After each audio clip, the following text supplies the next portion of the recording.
Yup. The name is Law Nation. As the room fill all the way up, be sure, and I mean just that, be sure to hit the like, share this content, let a friend or a neighbor know where to go when they want to tune in to Cowboys, sports talk and beyond. Victory Monday. Come on. Come on. Sharing is caring. Cowboys, victory is mine. Victory is mine. Come on. Yup. Yup. They say, hey, ain't no party like a cowboy party. But what about a Law Nation groove? Come on. Yeah. 38-3. If your team won this weekend, let me know in the chat. Shout out to all of the HBO Share Gang. Sharing is caring. Come on, notification squad. Let me know if they notify you. Squad all the way up to the windows, to the wall. Come on. Come on, baby. Who mad? Who is mad right now? Come on, baby. This is where we hold them. Come on. This is where we fight. Stop the cap. Let me crack your cranium and fertilize your brain. Let's get it. 5, 4, 3, 2, 1. Let's get it. All I ask. All I ask. When you pray for rain, you gotta deal with the mud too.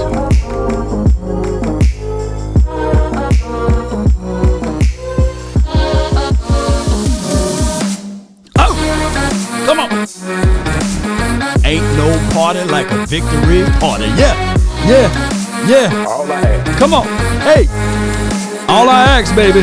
All I ask. Hey, ho. Oh. Let go. Let go. Let go. Come on. Hey. Are you not entertained? This is Sparta. Riggs. Riggs. I'm getting too old for this, Riggs. Come on. Hey, oh, it's victory. Victory is mine. Come on. What's good with y'all, man? Thank everybody for tuning in. The name is Law Nation. And if you're not happy today, and if you're mad and you're angry because the sun came up and the moon not shining right now, that's okay. You know, that's okay. You can't steal my joy. Come on, boy. We got joy over here, man. Joy. Are you not entertained? It's joy over here. Are you not entertained? Oh my goodness, it's joy over here. You know.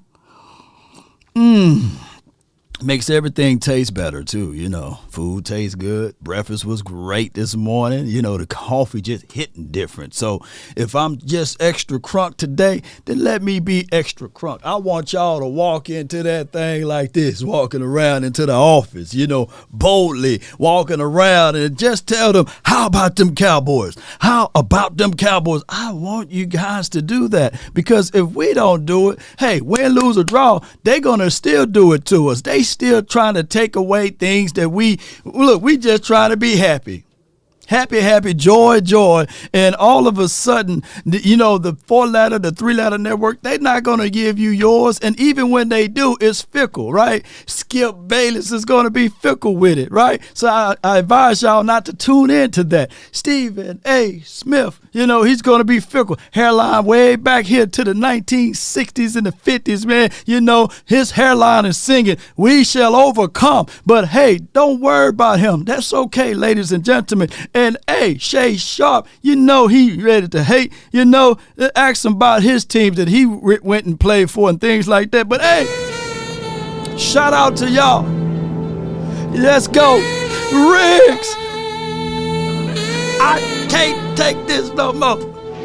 They keep talking about Taylor Swift, right? But they really need to talk about them boys. This was the largest defeat that I believe Bill Belichick, Bill Belichick ever received. He never got beat bad like this. Can y'all share that around? Hey. I want me some glory hole. Oh, wait a minute. Jerry, I hit the wrong one, man. Come on, man. It's too early for this. Sacrifice. Come on. Yes, indeed. So, look, this is the reality here, ladies and gentlemen.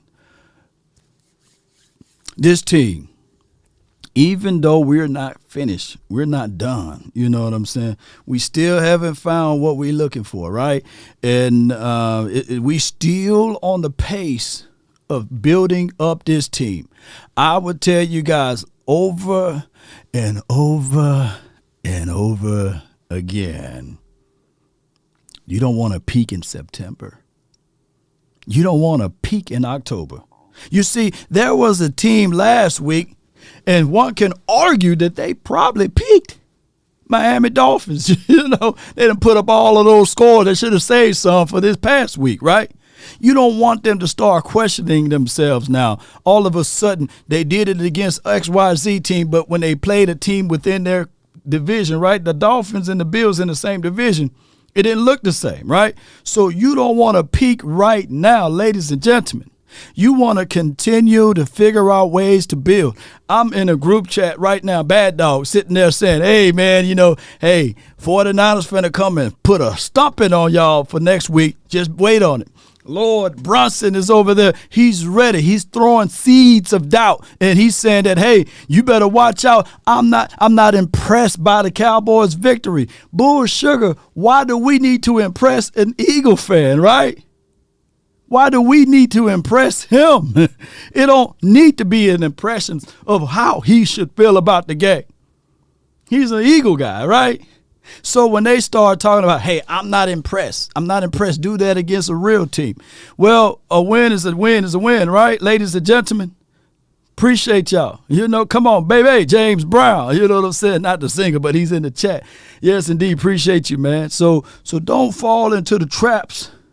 Don't fall into the snares, you know what I'm saying? Don't fall into that wee-woo stuff, because at the end of the day, they're going to try to silence you. They're going to tell you not to be happy about this victory. They're going to remind you of your shortcomings. Here it is right here. I love the way my brother from another mother, Voch Lombardi, he says, I see them folks. Let me see if I can fix it up, make it look cute a little bit over here. Hold on. Y'all bear with me. Bear with me.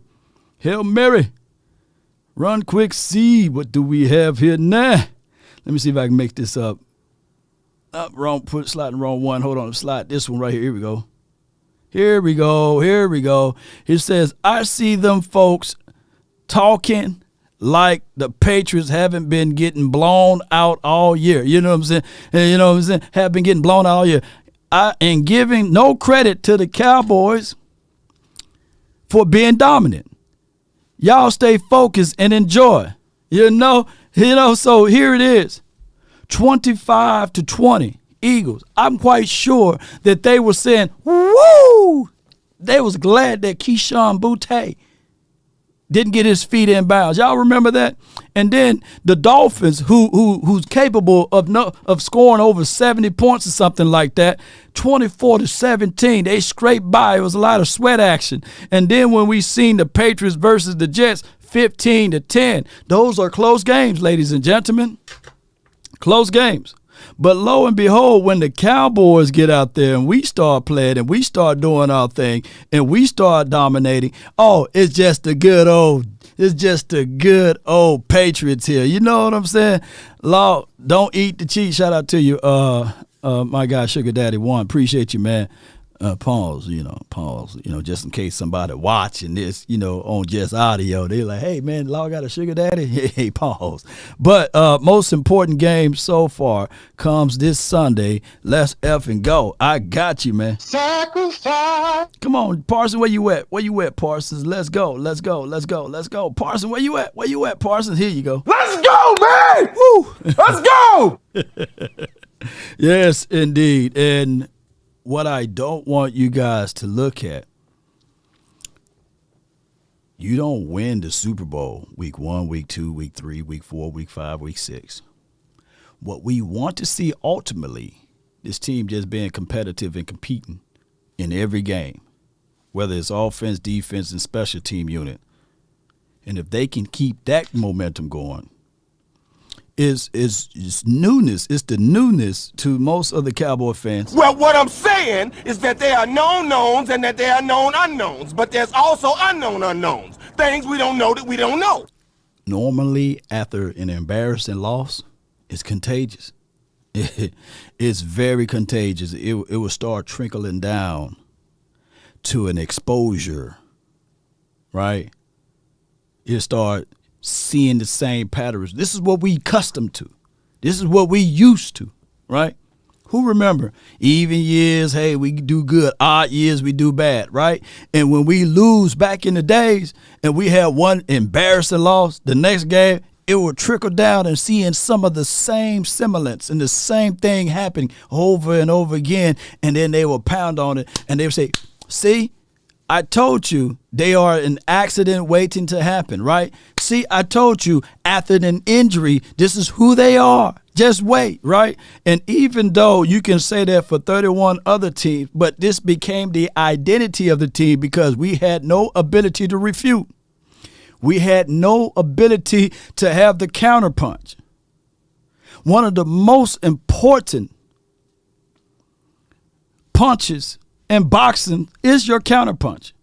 But in order for you to do your counter, sometimes you got to give them a little. You got to set up the jab, right? You got to start off with the jab to set it up, right? Then you got to get the exposure rate ready because the opposing player or person or opposition is trying to figure out ways. Your weakness, you know, and when they say a chink in the armor, that is, hey, there's a soft spot somewhere in there. So the main thing is once it's exposed, it's best for you to cover it up quickly. And the Cowboys been doing that. That's why it is positive for us to know that this team got a 10-game winning spree at home. That's why it's positive to know that this team also is like 10-0 after a loss. Those are valuable rubies, jewels, and diamonds that you can use to, put in your back pocket. Shout out to Sadiq. Law, I pray all is doing well with you and your family. Victory Monday. And hit that like button. Chat room 382 and only 114. Come on, y'all. Come on, man. Come on, man. Hey, y'all. Shame. Shame. Shame. Let's go. Cowboy Nation, this team, we're not without a blemish. We have our warts. But I want us to be able to walk around and say, yeah, we may have our disagreements. We may have our, worries about this team. But at the end of the day, we are some diehard fans, right? We love our team. And yes, you want the best for your team. But dog it, what you can't do is block out the spotlight or the shine when we do win. 38-3. We already know we're going to be in the battle bag, man, with the 4-ladder to 3-ladder network. We already know that the others from the outside is going to talk their noise and they're going to say, they're going to pound in their chest and say, hey, they 4-0. Niners 4-0. Don't fall into the traps, baby. Continue to know that the reason why the turtle beats the rabbit, it's not because he's faster. It's not because he is more knowledgeable of a certain situation, right? It's because he endured. It's because he determined. It's because he don't give up. It's because someone else is ahead of you. They can let their foot off the gas pedal. Let the AI speak. This Sadiq. Appreciate you so much for your super chat. Charles $20. Law, I pray all is doing well with you and your family. Victory Monday, and hit that like button. Chat room watching 382, only 114 likes. Man, the AI had to jump in on that. So he wins because he outpaced him. The race is not to the swift, nor the battle to the mighty. Just continue to endure. That's what we do, baby. That's what we do. Man, he got an early one across the field, so I couldn't let him do that again. So. And then I seen open field when I got the ball. It's like, nobody's catching me from here. Last year you got your opportunity because Jordan went down. This year Trayvon goes down. You get a second opportunity. Just what have you done to make sure that you're ready for whenever these opportunities come? I always try to stay on top of my technique, and then this time knowing I had to step up again. I've already done that part before. So. Is there a big adjustment inside to outside? Not too much. Knowing how much Trayvon means to this defense, Yes. what does it mean to you to be able to step up like you have? I mean, it got to be another playmaker. We lost one playmaker, so but it could be it could easily be one of our days. Sorry. 8 interceptions for you in 21 NFL games. When you think about your football journey, what is that like? Definitely excited. It's definitely more than I got in college, so I'm happy right now. I'm expecting myself to make plays. That's what I would say. It felt like you guys didn't respect your ability to go this happening, but it seemed like you guys squatted on a lot of routes today. Was that sort of the thought coming in that these guys likely aren't going to run past us? No, it was just what we seen on film, but we were just trying to make plays out there. Yes, indeed. Trying to make plays from the youth. You know what I'm saying? All right. So somebody, Camo says Dayron Sanders. Oh, yeah.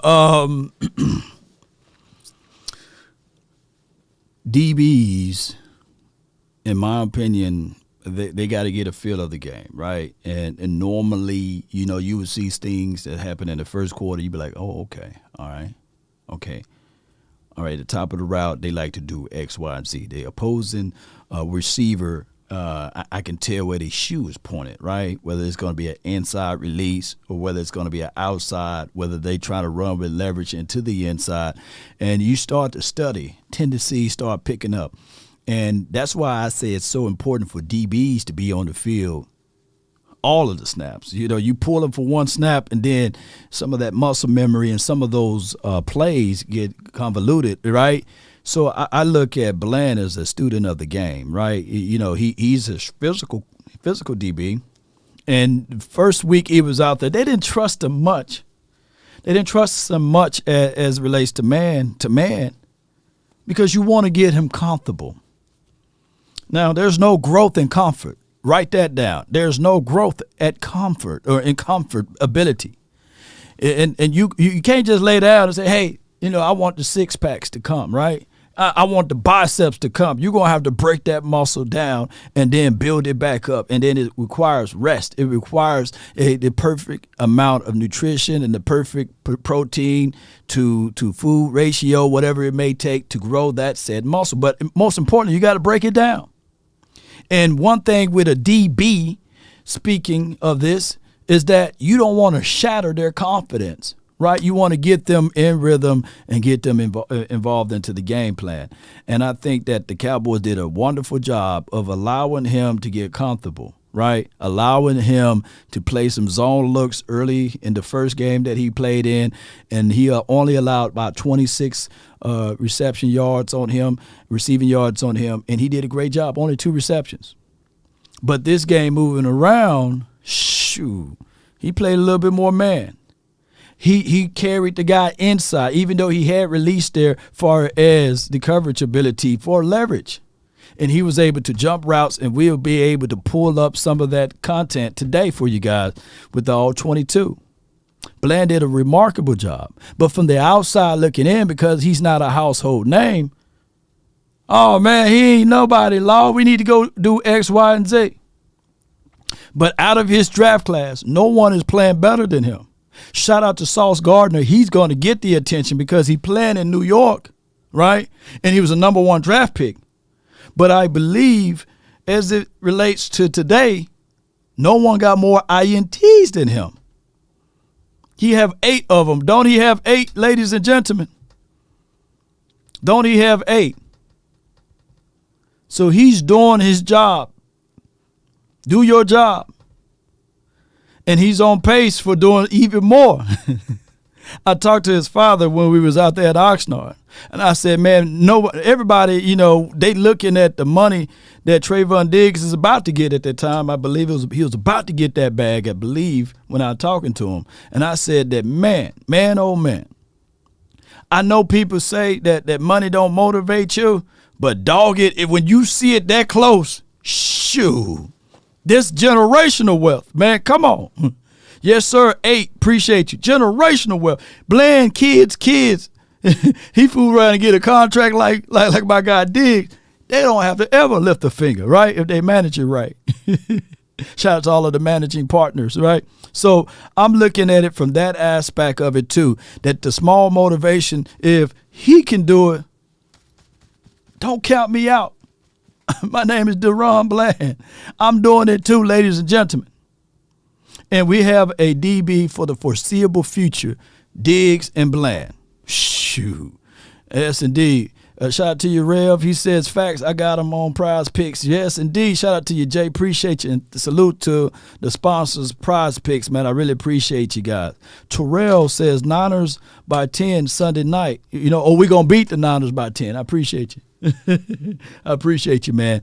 But here, let's finish out what he have to say, and then we'll tune in to the Patriots.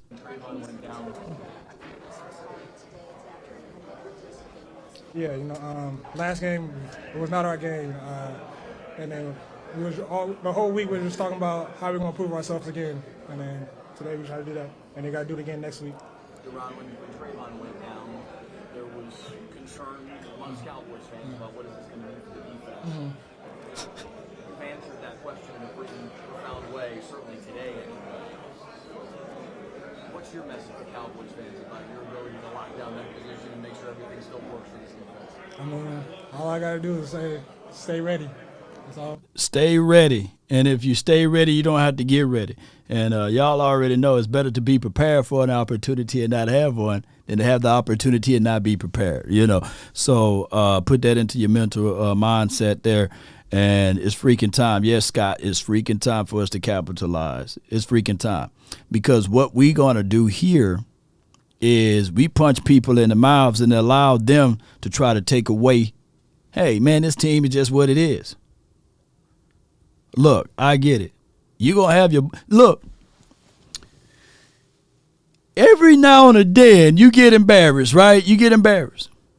And it's good to work from that point, right? And say, hey, this is how you're supposed to rebound when you get punched in the face. I'm seeing so many people saying, hey, yeah, Law, yeah, man, Cowboys, yeah, y'all might have beat the Patriots. Don't forget about Joshua Dobbs, though. Don't forget about Joshua Dobbs. Now, I'm not saying Super Bowl in October, but dog it, what year did we go undefeated and won the Super Bowl? Can somebody put that in the chat? There are times, man, we would play a team even in our run of the Super Bowl, and they be like, hey, you supposed to beat that team. Hey, what happened there? Right? And then all of a sudden, you see a cut here and there. And I'm not trying to use Devin Harper as a sacrificial lamb, Sacrifice. But I'm quite sure that was a wake-up call for LVE. I'm quite sure. See, a third of the people probably say, hey, Law, hey, can y'all stop talking about LVE? Sacrifice. You know what I'm saying? Because LVE, somewhere in his mind, he know, because I talked to Devin Harper. And from the mindset of Harper, he said, I'm faster, I can move quicker, and I can thump better. You know what I'm saying? Than that dude over there. That's his mentality. And I'm one of the better LBs on this team. That's what's from his mouth. I just need the opportunity. And shoot, the moment the Cowboys cut You know, some people been on teams before.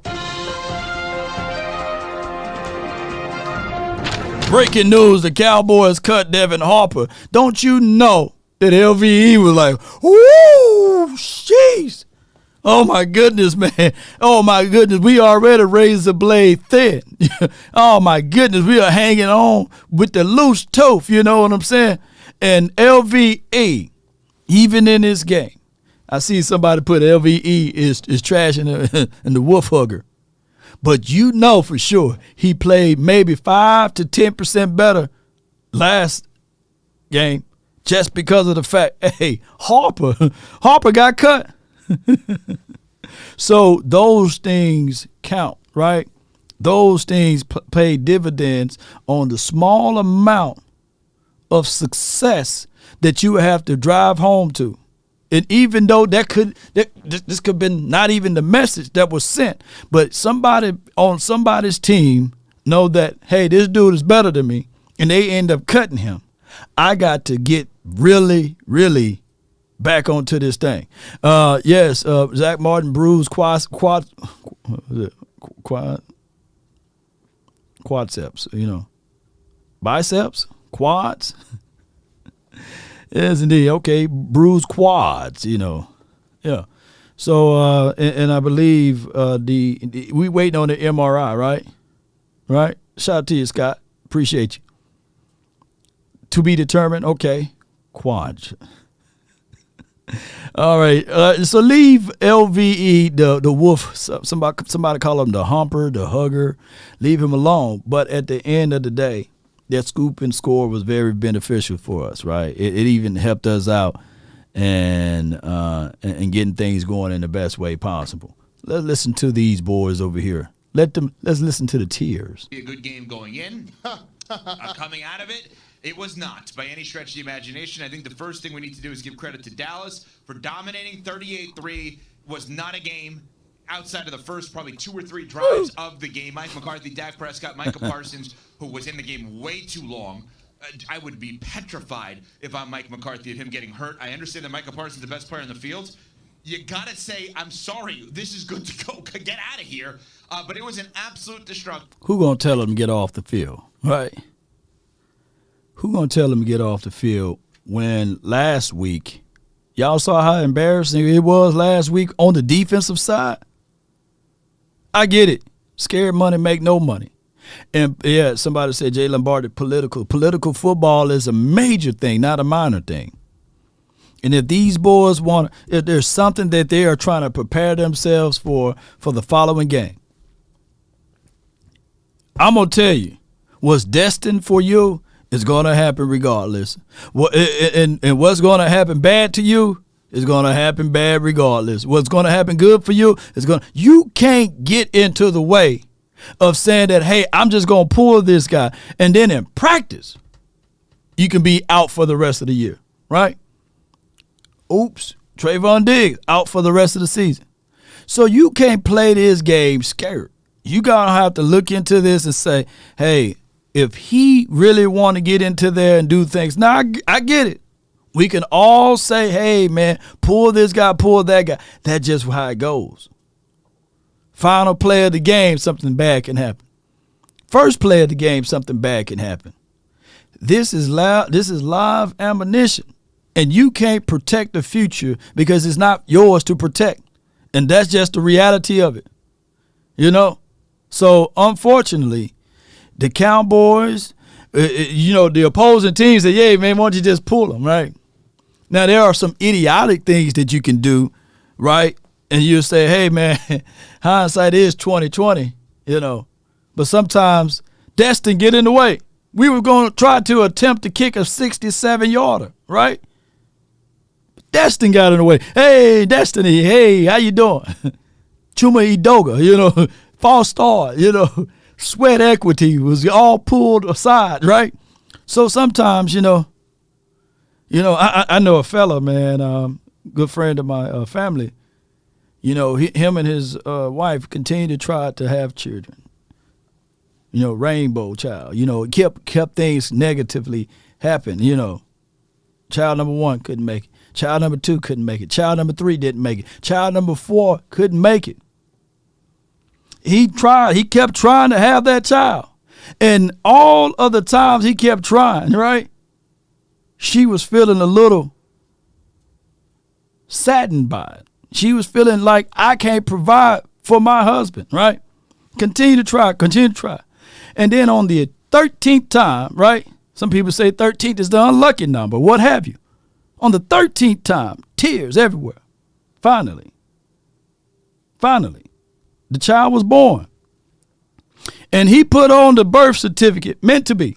That's her name, meant to be. You know, destiny. It took them all of those trials and tribulations, right?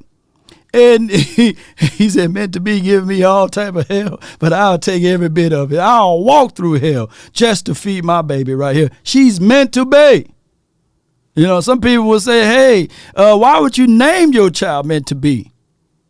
From them, they didn't understand, right? They don't understand how long and what they went through to endure. But that's just what it is. Consistency, continuing. So he didn't give up on his wife. He didn't give up on his marriage. He didn't give up on anything. He continued to try.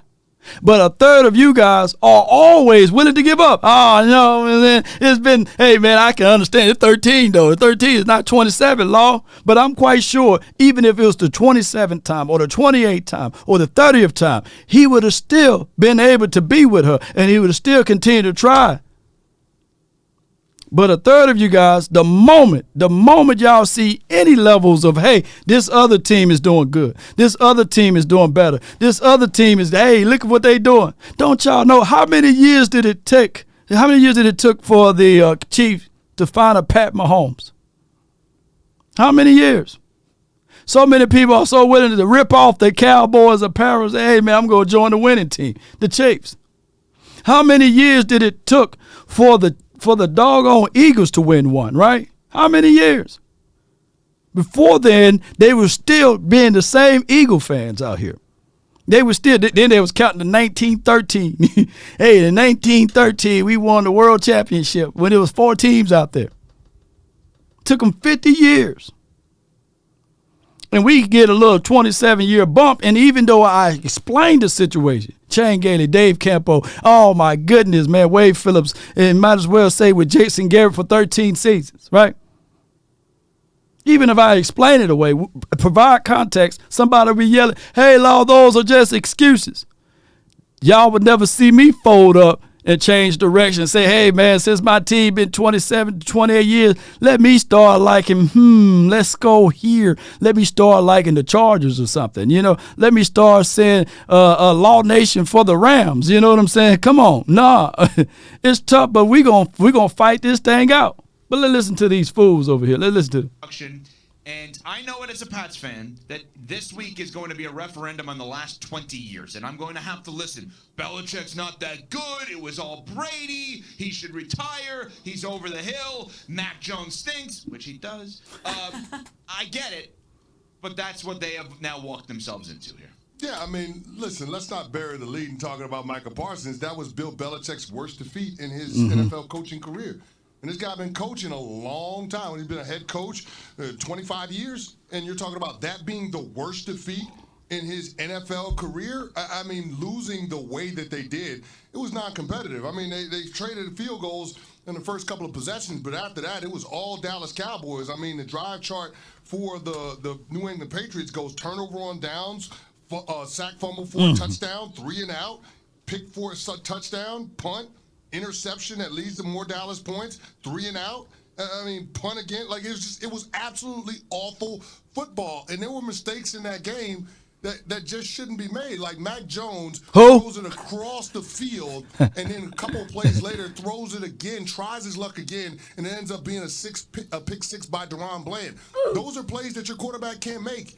You can't put your team in that type of situation. And Mac Jones, regardless of who the offensive coordinator is, should know better in year 3, but either you're coaching it or you're letting it happen.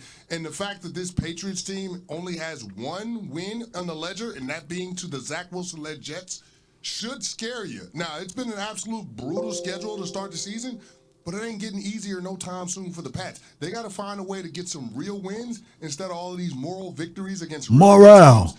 And until they do that, I think it's fair to question whether or not Bill Belichick and Mac Jones should be a part of this team moving forward in 2024. Hey, look at the turmoil that they got over there. And Chris Canty should know better. You know, hey, so they're now talking about everything but what the Cowboys defense was able to do, ladies and gentlemen. We took that victory. We took and we demanded, we declared and decreed that we was going to get that victory. We said to everyone, okay, because before the game, people were saying, hey, Zeke, he's going to run all over us. Seen what the last team did to us. He averaged less than 2 yards per tote, baby. And then on top of that, Mac Jones, there was a few whispers. He was saying that, hey, he's better than Dakota Prescott. Look what they were able to do to squeeze out that victory with the Jets and things like that. But now, so you see, people can make a blanket statement and walk off like nothing happened. And for those over here, we supposed to not be able to say cease everything. We supposed to fall and put our heads in the shell when we win. But this is a victory, a moment. There are people even within the same confines that root for this team is differently because they're not really all in. Some people are still saying, well, wait till next week. Not even enjoying the fact that we got this victory today. They want to move past it, right? My guy, Coach Marv, he's saying keys to winning, right? And he said TOP. Did we win the TOP? Yes. Commit to the run. Well, in this game, we ran the ball. We ran it efficiently, but we didn't need to run. But we still did those type of minimum things to continue to run. As far as getting those dirty yards, explosive plays, we did that. No penalties. No penalties is a situation. Seabass, I see you, man. What I'm going to do here is after this stream is over, then I'll see if we can add you back. I don't know how you got blocked or what have you. Hey, mods, please be sure not to block anyone. That's my duty is to block. So don't block anyone from the channel, okay? All right, so you can put people in timeout, but don't block people, mods. So Seabass been a follower of the channel for a long time, and he's saying that he's not able, to a message. He's not able to do certain things. So shout out to Seabass. Appreciate him in the chat. So please don't block the fella. All right. And let everybody speak their mind. Only block people when it's personal attacks, right? And I know I got a lot of mods, but only block people when it's personal attack. If in repeatance of the same cadence of, let's say, Cowboys suck, Cowboys suck, Cowboys suck. If they continue to say that, then, put them off to the side, time them out. But if they say hey, Cowboys lost the last 2 games versus the 49ers, and we're going to, do X, Y, and Z to y'all, don't block that person. Let them speak. That's an opinion. That's not something that's block-worthy, ladies and gentlemen. Look, come on. So that's just a business meeting right there with my people, So if they are not personally attacking anyone, talk about people that they can't defend, then you time them out, then give them warnings from there. All right. So that's good. Let's go. Let's keep things going, baby. So no turnovers. We didn't have any turnovers. Penalties, we kept it to a minimum. He says 1 to 3. We only have, I believe, pre-snap penalties. I think we had it right at 2. Pre-snap, so that's pretty dope. All right, deep passes attempts, we did a few of those things. That touchdown pass to CD Lamb is considered a deep pass, right? Here's the thing, CD Lamb was able to score, and people still took that away from the game because it wasn't inside the red zone. Let me repeat, CD Lamb was able to score, but people took that away because it wasn't inside the 20. This team is the only team that the quarterback, let me see what his numbers were, 28 for 34, 261 yards. Average passing yards attempt is 7.7. 7.7. This is the only team in the National Football League that people will look at that and say, oh, man, it's trash, man. Do that against a better team, man. Do that against, let me pull up PFF. Let me pull up PFF right quick, ladies and gentlemen. Let me pull up, shout out to Zeke right here. He just always right there on my first deal right there, but that's okay. Shout out to Zeke. And put the Patriots right here. Put the Patriots right here. Come on, pull up. And let's see. Before this game, they were the 6th ranked defense. 6th ranked defense. Now they're the 9th. But even if they are, look, before last week, they were the 5th ranked defense. That is a top 10 defense, right? Yes or no? Right? Yes or no? And we were still able to move the ball gracefully on that particular team. So I don't want you guys to fall into the traps of feeling like just because the lady that you're dating is not Taylor Swift, that she's nothing, right? Right? You know, just because the lady you're dating is not Beyonce, that she's nothing. She giving you a home-cooked meal. She rubbing your back. She's running your bath water. Hey, she even put the kids to bed at night. And then, I'm going too far, right? I'm about to say. Ooh, it's too early, boy. Ooh, it's too early. But don't be disrespectful to your woman when she's doing all of that good stuff, and vice versa. You know, just because you're not dating, let me be fair and balanced. Just because you're not dating Denzel Washington or Idris Elba, you know what I'm saying? Don't be disrespectful to that man who's putting in 40 hours a week. A grown man don't want to put in 40 hours a week, and if he's over 40 and come home to an arguing woman, come on, man. So, hey, be respectful to what you got. You got food on the table. You got good lights that's operating well at your house. You got a roof over your head, and you're getting 3 meals a day almost. Come on, y'all. So y'all get so hypercritical over every little thing. Never seen a team. This is my guy, Elston. He says, never seen a team that get criticized for winning 38-3. Come on, man. Right on, my brother. This brother put in some long hours, you know what I'm saying? And then you want to ask me, do you like me? Like you, you know.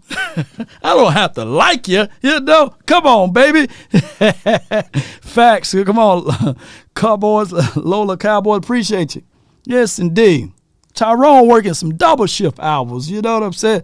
Don't be trying to look over at the gardener. Don't be looking at the mailman, you know what I'm saying? It is victory. It is Victory Monday. There are so many people that will cut their spleen out of their body and donate their right arm for Joe Burrows. And Joe Burrows can't stay healthy right now. You know what I'm saying? Joe Burrow's looking like a shell of himself, right? But there's people right now that, hey, give me Joe Burrow. I don't care about the injuries. We'll figure it out down the line. Joe Burrows is a cool cat, but he ain't looking cool this year. Come on, man. So it is what it is. We are winning right now. We up. Mr. Law, appreciate you. First 3 games were preseason for Dak, and now this is a new offense. Yes, indeed. Let me see if I can scoop around and find more and more things to talk about on this. He says, on this, he said, control the tempo of the game, impose your will on the defense. We did just that.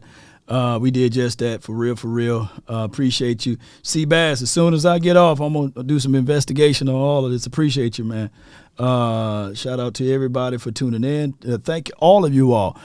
He says, reduce big plays. We gave up one big play on the opening.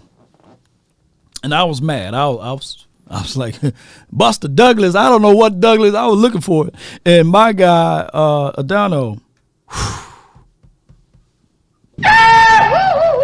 that boy got burnt like a Roman candle, didn't he? I don't know. But I would say sometimes it takes, where that wake up button at? Here. Before the FBI come in, sometimes it takes that. And I think Dono did a good, serviceable job from there. That was his like, man, I got this bad tape out there again. And he crossed his shoelaces, didn't he? You know, so Dono stepped it up since then. And another thing, I was talking about Devin Harper being cut and LVE stepping up. But let's give a round of applause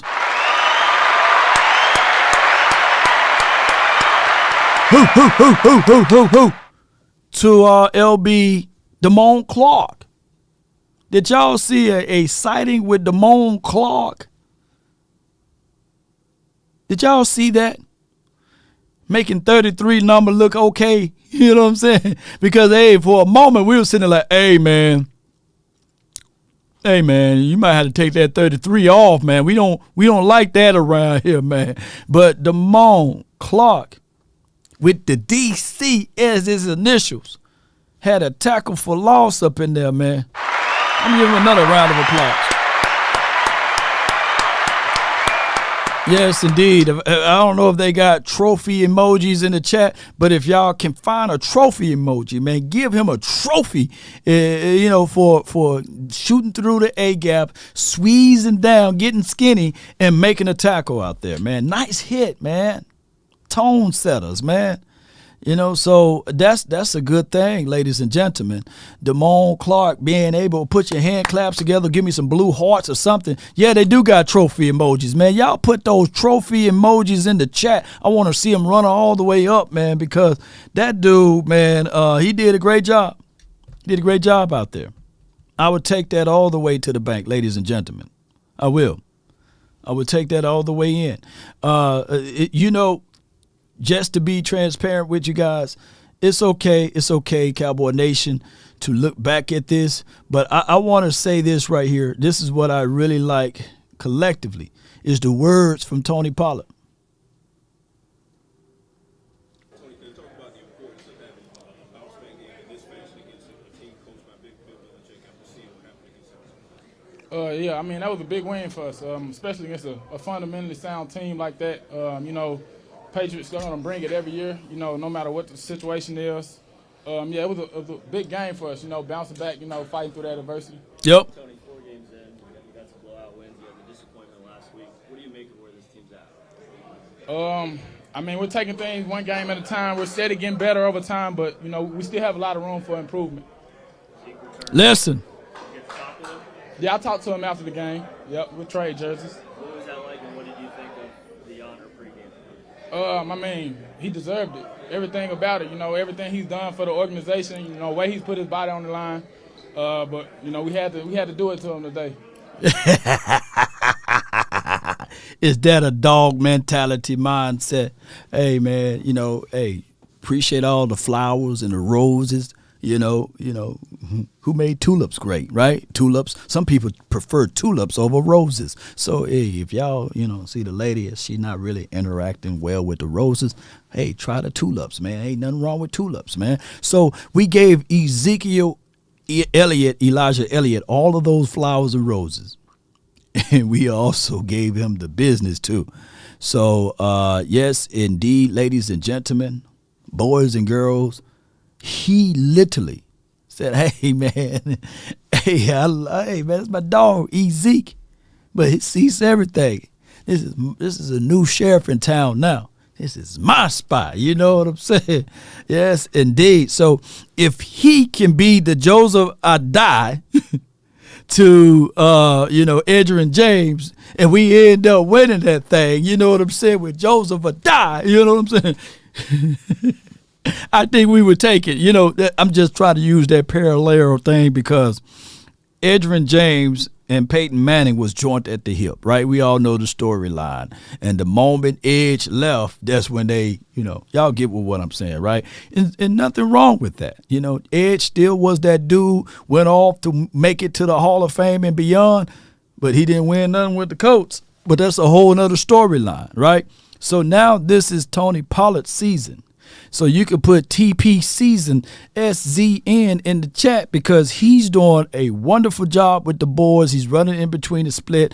Yes, he didn't get 100 yards against the Patriots, but the yards that you saw that he was able to get, they were necessary.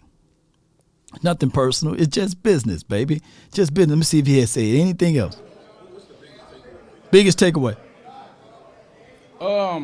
Just playing complimentary football like we've been doing, just keep building off that and just executing better in the red zone. Speak about the red zone, finally broke through late there. What do you think about the progress and room still to go? Yeah, it's slow progress, but slow progress is good progress at the end of the day. We're moving in the right direction. It's early in the year, so, I feel like we're right where we need to be. Was there a point of keeping the offense out there late and trying to break through more in the red zone late? Just trying to get something going. just trying to, execute a little better, see if we can get something done before getting the guys out. You had a chance to talk to Rico. I know he's a guy who's already had to fight through injuries early in his career. Is he doing okay? Yeah, he's doing good.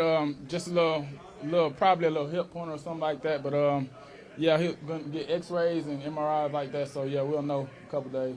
No doubt, man. Those hip pointers, boy, they hurt like a mug. They do, man. The real Darryl says that the Patriots' offense is not good at all. Yeah, I mean, they don't have a sustainable offense at all. One can argue the Cards' offense wasn't good. It's about capitalizing at the right moment, right? And so you're going to catch one, right? Some people going to catch one.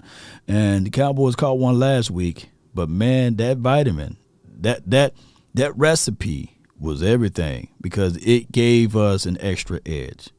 It brought us down to our feet and our knees, and we said, you know what? Let's get back on this. Let's stay focused. Let's get realigned with the things that we need to do. And let me see if I can get Telegram.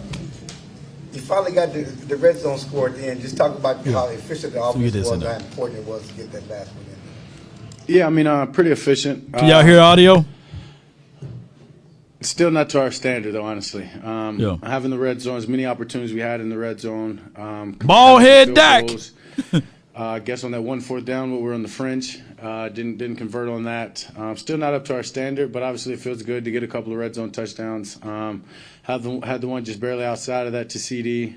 So good to get a receiver a touchdown. A lot of good comes from it, and a lot of great comes from it when you win a game 38-3. So it's a lot easier to get better with a win like this and a score like that. Is it the quirk of the NFL statistics that CD at the 20-yard with the red zone, it had to be 19 at the end of the view?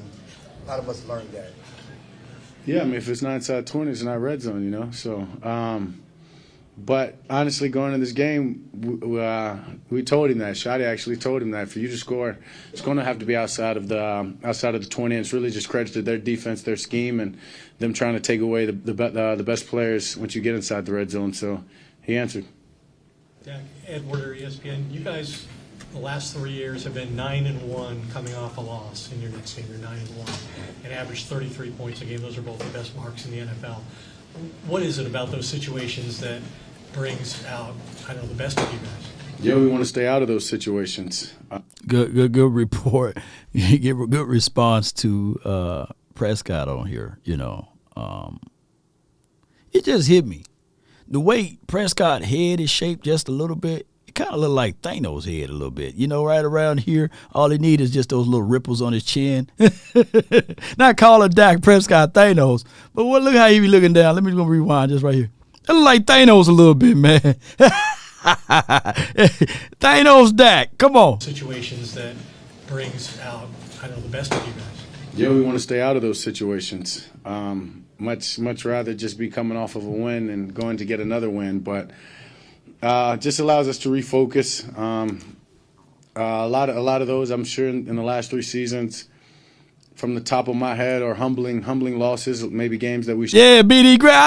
I'm glad I ain't the only one. Oh, my God said you got to say pause when you say head. I forgot about this new age. But yeah, BD Gray says, yeah, he got the Thanos forehead. You know what I'm saying? I'm going to go find a Thanos picture while he talks. Shouldn't have lost, maybe games that we let get away from us at the end. And, yeah, I mean, it's a reset thing. It's everybody coming in with a sharp focus. And it's what you expect when you have the leadership that we have, the coaches that we have with the experience that they've had, for us to lock in, really pay attention to who we are and what's the purpose of our mission. And don't want to say it's easy. It's never easy winning in this league. But when all the guys are locked in, focused on what they have to do, you get games like that. Hey, Dak. Patrick Walker, DallasCowboys.com. Jake Ferguson, last 2 games, 12 catches for 125 receiving yards. Can you talk a little bit about his year 2 jump and just how strong you guys' chemistry are coming on this year? Yeah, I mean, it's no surprise to me as a guy that loves the game of football. Not many people in that locker room love the game more than Ferg does. Right. He shows it each and every day with his preparation, with the way that he approaches practice, with the extra time that he spends in the film working with Coach L. Dub. And, yeah, it's no surprise. It's no surprise, and it's only going to get better. He's a guy that has confidence through the roof. Obviously, he can throw into tight windows. He's going to come down with the catch. He may take a hit. He's going to get up and let the guy know that it wasn't anything. You know what I mean? Very physical player, plays with a lot of energy, and he's really just scratching the surface to a long, successful career for him. Dak, is Kevin Sherrington, Dallas Morning News, is the struggles, I don't know if I want to call it struggles or not, but in the red zone, is that a product of... They got the same head, man. Pause right there. Them boys got the same forehead, you know. And you see that little line up in there, man? Y'all see the little line right there? I know I ain't crazy, man. I know y'all see it. I just had to create this, though. But you see the little line right there, and you see Thanos. He's giving me Thanos vibes a little bit. You know what I'm saying? Come on, man. Let me know if I'm wrong, man. He got the Thanos head. Come on, man. Let me know if I'm wrong, man. Come on, man. And it took all of the Avengers. It took everybody to beat him now. So Thanos technically beat them all. They had to do the cheat code to go back into the past, into the future, and all of that stuff to beat Thanos. So, hey, let me know if I'm wrong, though, man. He got the Thanos forehead, that block head with the block chin. Come on, man. He just missing the ripples a little bit, man. Come on. Offense, or is it just something else that's limiting you all at this point? Something we've got to get better at. But we won 38-3, so I'm not going to sit here and there it is right there. harp on that. But that definitely gives us something to work on. Obviously, coming into this game, I talked about it, about 2 weeks ago, even when we won the game, the last game here right against New York, that we could have been better in the red zone. So it's an area that we're going to continue to focus on. We're going to try to get better at it, and when we do, it's going to be dangerous. Todd Arch with ESPN. On CD's touchdown, did you know Gonzalez was out, and were you attacking that guy specifically in that situation? Yeah, well, I mean, we went into the timeout break because Gonzalez got hurt. Coming out of that, we had a great play design. Expected them to get into a shell look or, to play it soft. And, yeah, I was surprised to say the least when they just went man-to-man and allowed CD to be one-on-one and touchdown us. I think you were in 13 personnel at that time, too. Did you think they were thinking, okay, they're just going to try and run it up there? Yeah, I'm sure just tendencies. I'm sure that's what they're thinking, but I don't care what they were thinking. It was one-on-one with CD. I'm taking that every time. Yes, indeed. That's what it is, man. And Dakota Rhinos. Yeah. Y'all think of a name that we could use. And shout out to him with that particular outfit on. Last week, when we caught that L, we can all argue that he need to take that outfit that he had on last week and just throw it into the fire, right? You don't need to wear that outfit ever again. But this one right here is cool, you know what I'm saying? Wear that one. Don't wear the other one that you had on last week, you know what I'm saying? Saudis at the Athletic. Dak, kind of a two-parter. What's it like for you as a quarterback to watch, that whole sequence where Leighton scores and then quickly after that Duran scores? What's it like for you to watch that? And then also, what's it been like watching Duran kind of grow into the corner that he's become the last 2 years? Yeah, that's a guy that works his tail off, practices hard. One of the best players at practice, no matter what he's doing, whatever look he's trying to give, whether we're going against them ones-on-ones, he makes it tough for everybody. And he's a hell of a player, and obviously it's paying off here on Sundays. And had a great rookie year last year, coming to this year, and he hasn't missed a beat. He's only going to continue to get better. And just to sit back and watch the defense do that, it's awesome. It's awesome. Makes my job a lot easier. Trust me, I'd love to get out there and throw it over and over and be back and forth. But I sit back and I'll cross my legs and wait another 5-6 minutes or so, and for them to allow me to get on offense. But if they want to score, keep doing it. Going back to last year, Duran's training camp as a rookie, did you see some of this even last year before he even got his opportunity when Jordan got hurt? Yeah, for sure. I think when you look at DBs, you practice against DBs or play against them, it's the confidence. It's the guys that really take chances, and especially when they're younger and they're taking chances. They're trusting what they see. They're trusting their eyes, trusting what they're coached, and they're jumping routes. And he was doing that early in practice. He was doing that early in his time as a rookie. He got me a couple of times, and there was no hesitation in it, and that's where you say that's a guy that's eyes are in the right spot, believing what he's being coached and playing off of instincts. So yeah, I mean, hate to call somebody a natural because it sounds like they don't put in the work, but he's doing everything the right way, and he's only going to get better. Yes, indeed. You could not live with your own failure. Let's go, Dak. Let's go. Can you talk about Zeke's homecoming? I don't know if you got to see him yesterday, you saw him today, how they handled the tribute and all the like today. Yeah, I mean, I didn't see him last night. Talked to him after the game. Didn't see him pregame.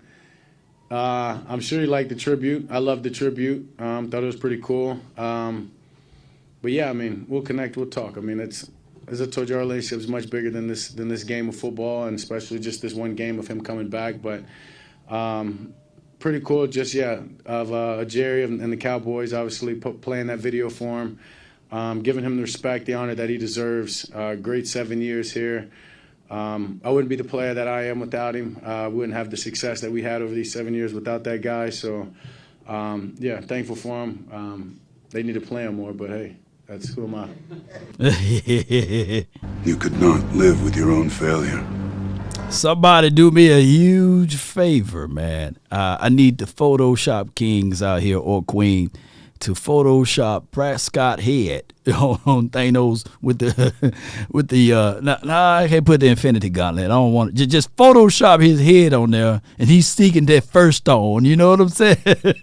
He's seeking the first stone just before he get his first stone. So put a Photoshop of this dude head on his head. You know, pause for those who are out there saying that. You know. Nick Harris, DallasCowboys.com. How important was this win before the preparation to San Francisco, just because you guys were able to go back to what you did so well in the first 2 weeks? And what kind of opportunity do you think the San Francisco game is for you all? Yeah, I mean, this is a week-by-week basis. This is the focus of this team. This week and everything in preparation this week had nothing to do with San Fran coming up. And now that we got this one out of the way, we focused. We did what we were supposed to do. No doubt. What we wanted to do, capitalizing on our game plan. As you said, getting back to the things that worked, scoring early, allowing our defense to go hunt with the lead.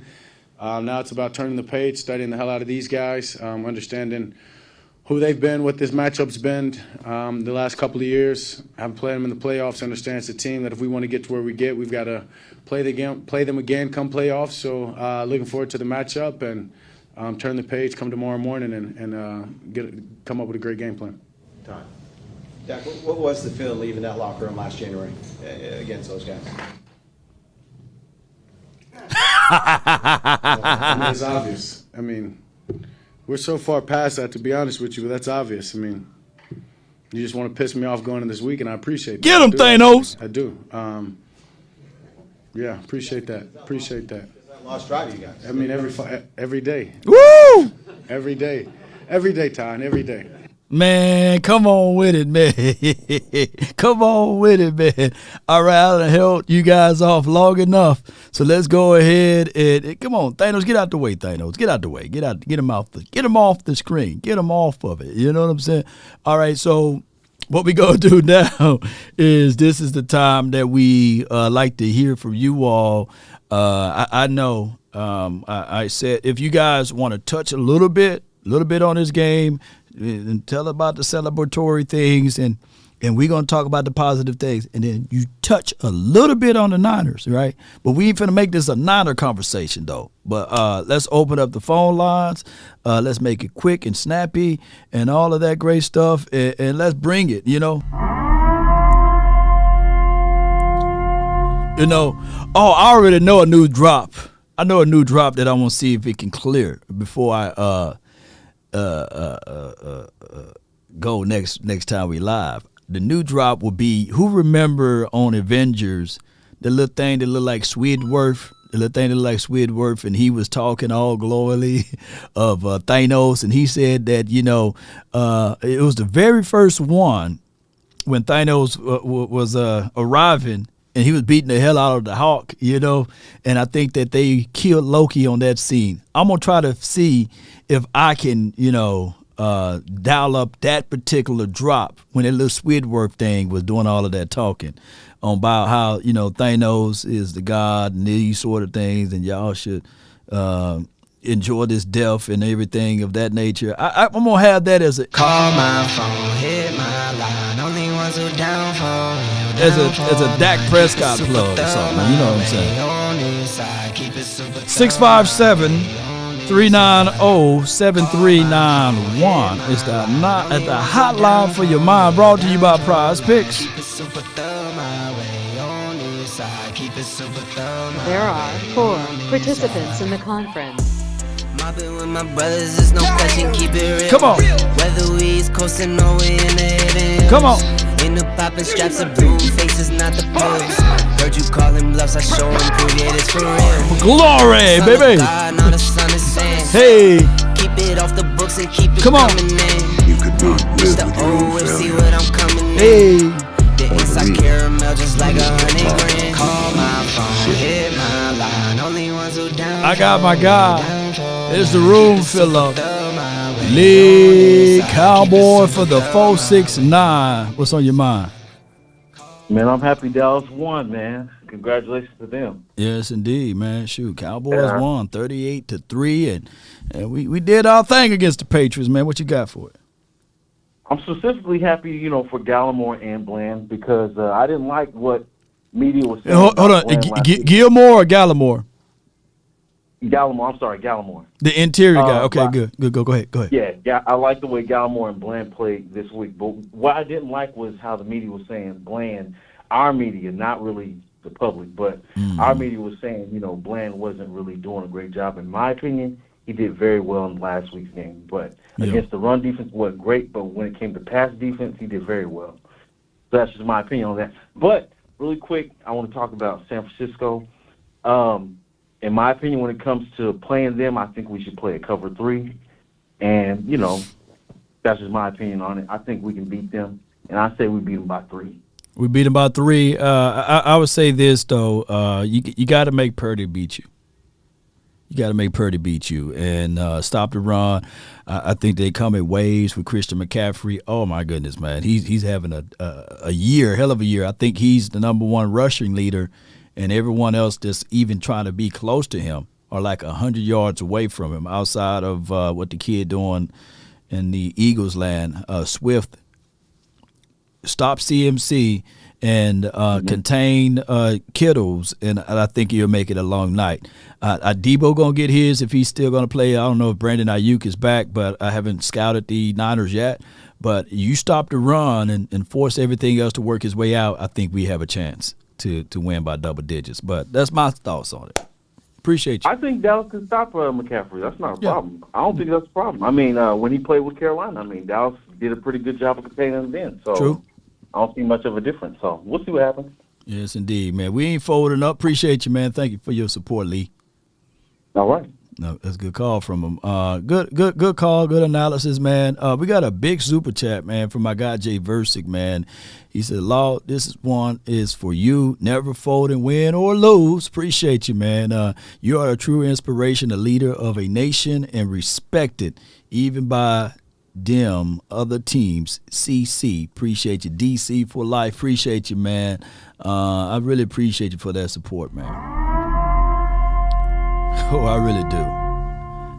And Jay Versick, I know you know because they be talking reckless on the other show, on the round table show that we got. They be talking reckless. And there will be people that got Cowboys icon on their doggone, thumbnail or what have you. And they even be agreeing with, like, hey, Daniel Jones is better than Dak. And I'm sitting here fighting the doggone Giants. I'm fighting, uppercutting the Washington team. I'm body slamming the Eagles. You know what I'm saying? Got them in a figure 4 over here, And then I got this suit full of ran. I'm getting hit in the back with my own people. I'm looking back. I'm saying, like, hey, you got silver and blue on. I can't make this stuff up, but I appreciate you so much, man. So we be fighting, man. We be fighting everybody up in here, including our own, man. I got the who this is right here. Who we got? Hey, it's A. Lou here. Hey, Lou. What's good with you, man? Talk to me, man. What's on your heart? Good. Hey, I like I like what we're doing out there on the field. It looks good. I think that the more carries Hunter Lumpke gets, I think that's going to be our answer to the red zone. Yeah. I think he'll be able to get those tough yards Zeke was getting and that Pollard can't get, or of course Deuce Vaughn can't get. I don't know what we're going to do with him because anytime that he was in that game and we dropped back, they blitzed. You can see he can't pick up that blitz. He can't do it. And he looked slow. He looked slow on the outside too. So that was the weirdest thing. I was surprised. Yeah. I was surprised he couldn't hit the hole. He didn't hit the hole like he was at Kansas State. Now I don't know. Maybe he's just he's overthinking and he's excited, but it didn't look good. Here's my thoughts on this though with running backs though. Sometimes when you just throw them out there in the late third or the fourth quarter, sometimes running backs will look like that. Sometimes they got to get in rhythm and get the legs going. But he looked like he had concrete blocks for feet too. So what I do like him going straight, like when they had him off the ball and he just goes straight forward. I like that, but I don't see him getting to the edge and bending it and then creasing out to the edge. So we'll see though, man. I'm gonna put my reservations on it, but I'm not gonna put it as that he's trash or anything. But keep going. Not yet. But one more. Is Izzy hurt? Here, Izzy has some injuries, man, in training camp, and I don't know if it's lingering into this particular year. But we need to see him out there. If not, then he's not going to be on this team next year. I know. I'm surprised because I'm like, all right, in one of the biggest games that we played in the playoffs last year against the Bucs, you throw him out there in the slot, and he does a hell of a job. Yeah. And he literally helped win that game, or if not played a major factor in that game. He did. By shutting down Goodwin, right? Yeah. So Diggs gets hurt, but then you turn around and throw out Jordan Lewis. For me, Jordan Lewis needs to be off the team. Like he is holding back our young movement. Izzy needs to be in Jordan Lewis' spot. If you can throw him out there at that point in the game or that point in the season in a playoff game, you cannot tell me he can't be on that field unless he's hurt. There's no reason for him not to be on that field playing in the slot or him and Bland rotating. If you wanted something similar to Diggs, you throw Izzy out there. He is legit a corner that's masquerading as a safety. That's what he is. Outside guy. Bland is doing his thing, but at the same time, you can see that Bland, he's picking up and he's an outside corner, but it's like he thrived a little bit more in the slot. Well, this is what I'm gonna do though. Before I let you go, I'm just gonna do an inductive look into Lewis. I only been looking at him from a broadcasting point of view, and I'm gonna slide that to Okoye's attention too because he get the film a little bit earlier than me.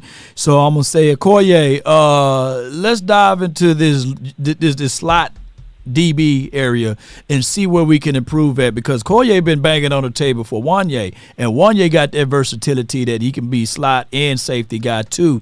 So and we're going to do the comparisons from there to see whether or not all of those points that you just made were valid. I'm not finna speak ill of it right now because I haven't looked at the tape. Right. One more thing, last thing, and I'm out of here. LVE has to be off of their feet. He cannot fill the lane as a linebacker. You might as well go ahead and put Bell and Thomas out there. Let them play the linebacker with my man 33. Let them play the linebacker slot because LVE cannot fill the lane. He will not. He's ever since that neck injury, he's tiptoeing around filling these lanes, and that's where Zeke is getting these 5 to 10. He only has 16 yards, but that first carry is 9 yards, another 7 yards. Like Christian McCaffrey, if you don't fill that lane, he's getting you 20. He's getting you 30. Man, like, we definitely will see. We will definitely see, man, but it's going to be trial by fire because at this point, LVE, at this point, he going to be here, man. But I appreciate you for calling in. I know. Yes, indeed. For sure. Salute, man. It's a good call from A-Lou, man. Not J-Lou, but A-Lou. Not J-Lou. It's A-Lou. So it's one of those things whereas I'm very excited about how these first two calls went. I mean, it was fair and balanced across the board, man. Y'all keep that pace going, man. I got Trayvon from the 253. You're live. Talk to me, man. Yes, sir. This is little Trayvon. What's going on, my man, Mr. Law? Hey, man, you got to get back out there, bro. Shoot. Hey, hey, listen, man, I'm a little tired. I had to move, so my energy level is low, but I'm proud that our boys did what they had to do. And Ron Bland, he played another outstanding game. He did. But with the caller before me, he stated, some straight facts about, where to place him. But, as DQ, Dan Quinn, he knows where to put him. He knows how to use their strengths and weaknesses, to benefit this team.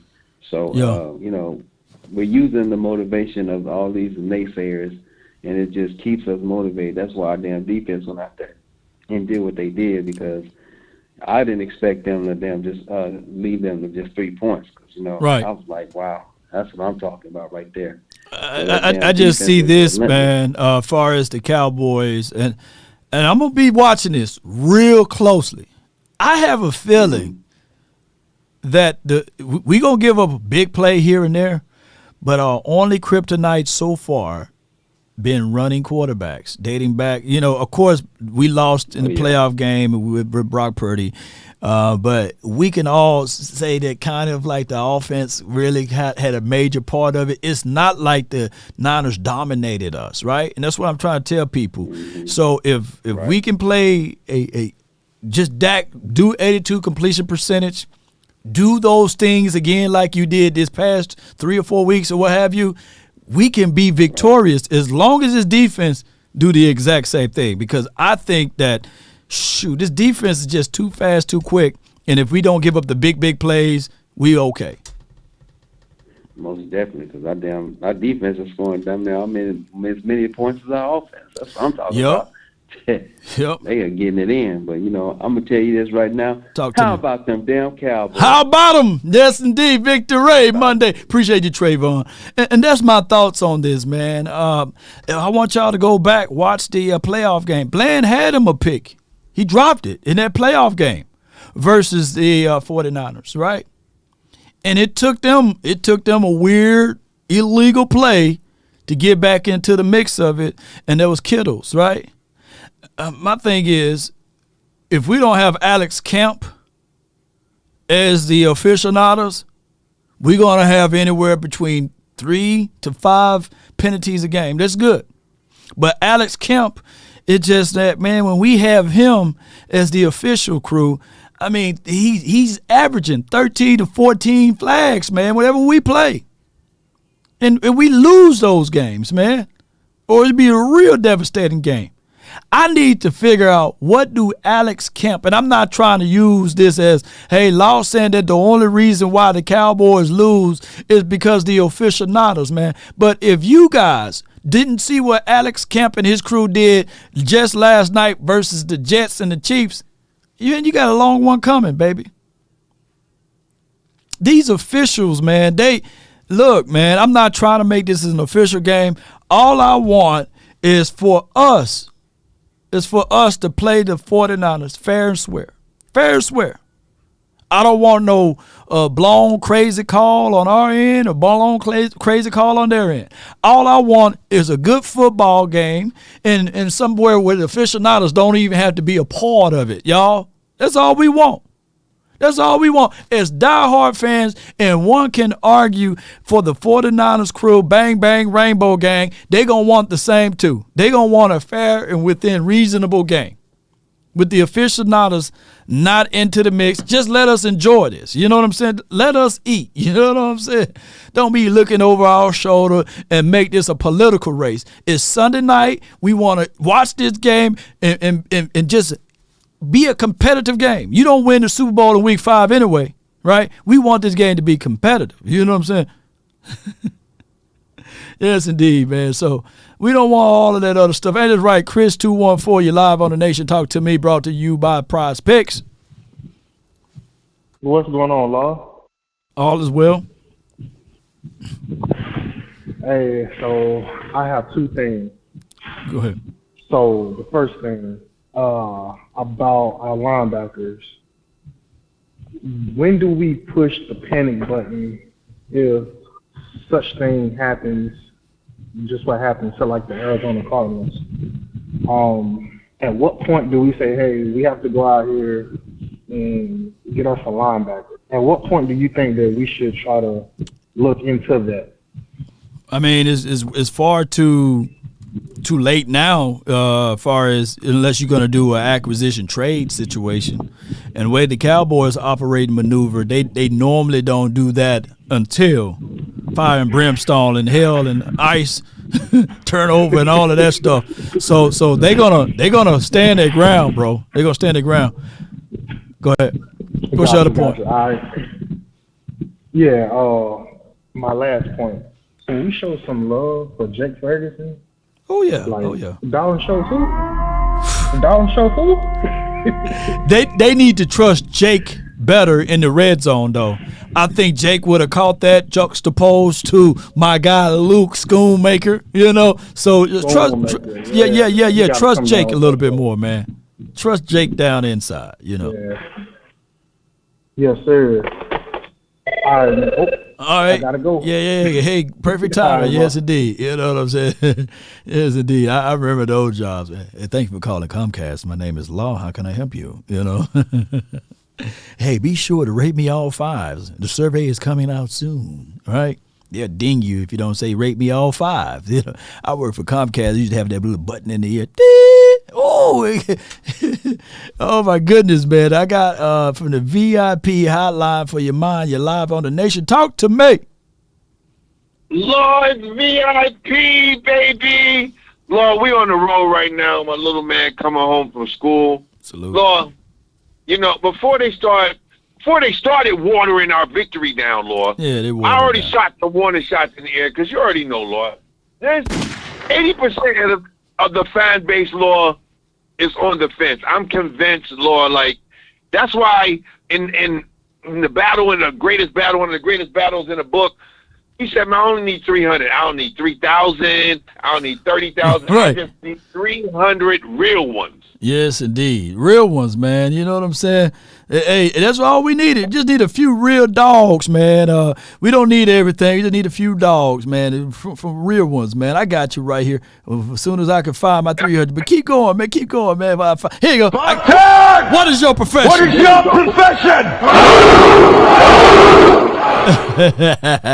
Yes, keep going. And keep look, going. what I did see out of the game, I didn't go watch the all 2020. I ain't watch it yet, but I watched the game twice.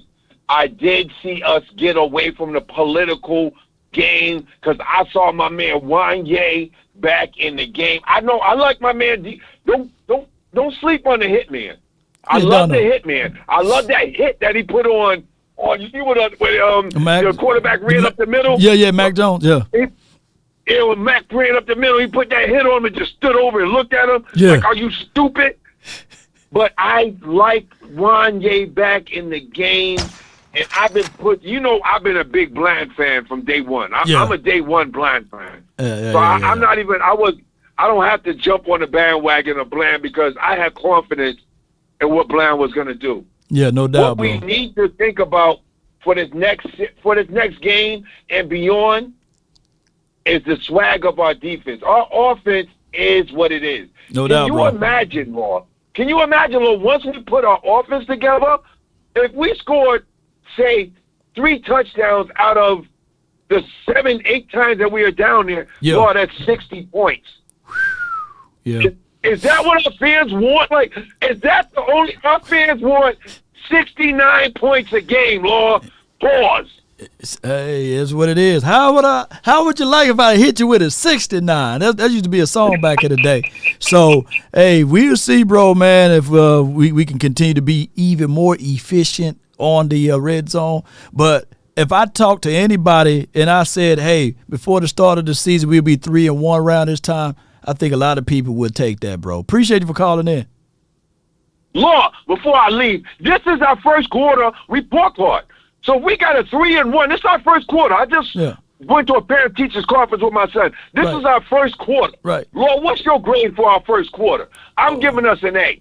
I want to know what $100,000, my bro MJ, the Queen, my 300 team. I want to know my 300 team gives my first quarter for my boys. All I got to say from here, Lord, is how about them Cowboys? I ain't a killer, but don't push me, Law. No doubt, man. That's my guy, VIP. For the first quarter, when you score all A's, and you make that 1-0, it brings down the grade. It's impossible for me to look at this team and give them an A+ or A- or an A. So I'm looking at this team from a grade perspective. I'm giving them a B+, right around that area. Defense laid the egg on edge control, right? And now we are working to improve to get to those A's, right? I don't look at this team being a C or anything like that because of the first look. We beat the doggone brakes off the Giants. We beat the brakes off the Jets, right? And then we laid the egg versus the Cards, but we beat the brakes off for the doggone Patriots. So I'm giving them a B+ right around that area. And if you want to break down offense and defense, I'm giving the offense it's the same grade. It's just what it is right now. If anything, they bring that grade average up. The kicker, you got to give the kicker A+. Special teams, you got to give them an A straight up, right? Defense, hey, they just gonna have to work on getting into that A category. And this game, they got us another 100, right? And how many hundreds do it take to get back from a 0? Can somebody put that down? Where my teachers, where my educators at? How many hundreds do it take for you to get out of that 0 category? Yes, indeed. How many, y'all? So we had a 0 in that Cards game, even though the aficionados hosed us, but, native tech. Oh, yeah. Well, I take that back because the special teams did do. If anything, you want to argue with the A+ with the special teams, I'll probably give you that because we missed only one kick and we blocked some field goals and made it a score off of it and things like that. Take 4 100s, right? Cash, it says take, 4 100s. So we're looking for 4 more 100s, man. We tough graders over here. Don't be grading on the curve. I got She's a queen to be live on the nation. Talk to me. How about some Cowboys, Ron? How about them Cowboys? Let's go. Oh, yeah. I have to think long and hard about a grade for my boys because I am so serious because, they have some things, like they said they were going to keep like 70% of the offense they had previously, that they were only going to change about 30. So the 30% that they changed must have been the red zone efficiency that we had the previous years before. Because we didn't have this issue last year in the red zone. We didn't have this issue the year before in the red zone. Well, Queen, let me say this, though. You had 12 touchdowns with Ezekiel Elliott, and I believe you had 8 touchdowns with Dalton Schultz. And if you contextualize the years, I think Zeke, that was his 6th season in the NFL, and I think Schultz played a total of like 4 or 5 seasons in the NFL. So now you're missing all of those years of experiences, and we're seeing the direct results of that. And I'm not saying bring back Zeke and Schultz, but these are the repercussions. As you already know, a new broom can sweep that floor good, but that old broom can get those corners. And I'm thinking that we're missing out in that department from there, the experience piece. Oh, okay. So you feel like that because of the years that those two had with the team, it built the efficiency of us in that area. Yeah, the efficient level. I'm not bigging up Dalton Schultz, but I'm quite sure he would have caught that touchdown right there, this schoon drop, right?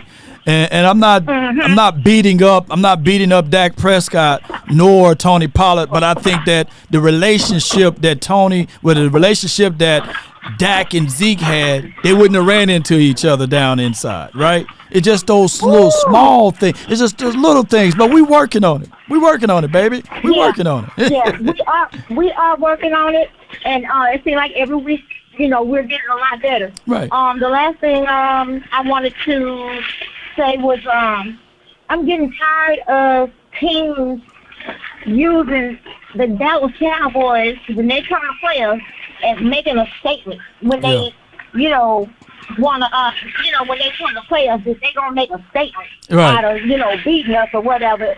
I think that the Dallas Cowboys need to get it in their head that we finna write the book to number 6 and delete the statements that these other teams are trying to make. Yeah. Hey. Let them hang, Let Cowboy them Nation. hang to the window, to the wall. Appreciate you. She at work. She can't say it like she want to. I know. Yeah, work. They be like, wait a minute, what's going on with all them sweat to the sweat? but this is me just giving y'all some objective analysis with that. And it took Dalton Schultz a minute to get to that point, right? So this is what I'm saying. So I'm not finna water down anything that we are doing in the red zone and wash it away. But I just think that majority of this come from newness, right? It comes from that area, and it takes time for these boys to get together. I know people gonna say, man, Law, you be a hell of a politician. You know what I'm saying? Shoot, Law Nations, politician crew. But it is what it is. You missing out on some of those things. And school, I just make you had the suggestion box at the job. I would suggest that the Cowboys, target Ferguson a little bit more inside and utilize CD Lamb, a little bit more down there too. So fade balls, just try to, and then 40 ounce, he got a chance and an opportunity. All right, so I got my guy Press, man. You live from the 501. We're moving pretty good. Brought to you by Prize Picks. You in the mix. Talk to me. How about it, Law? How you doing? How about it, man? I'm doing great. Oh man, hey, did we score 2 red down touchdowns this weekend? I believe. Did CD catch a 20-yard one? Did they? No, they didn't count that one. You know what I'm saying? He was. How they ain't gonna count it? That's in the red zone, 20 yards, ain't it? No, he was beyond. He was like at the 25 or something like the 22. You see how they do us, man? You're right. They not fair.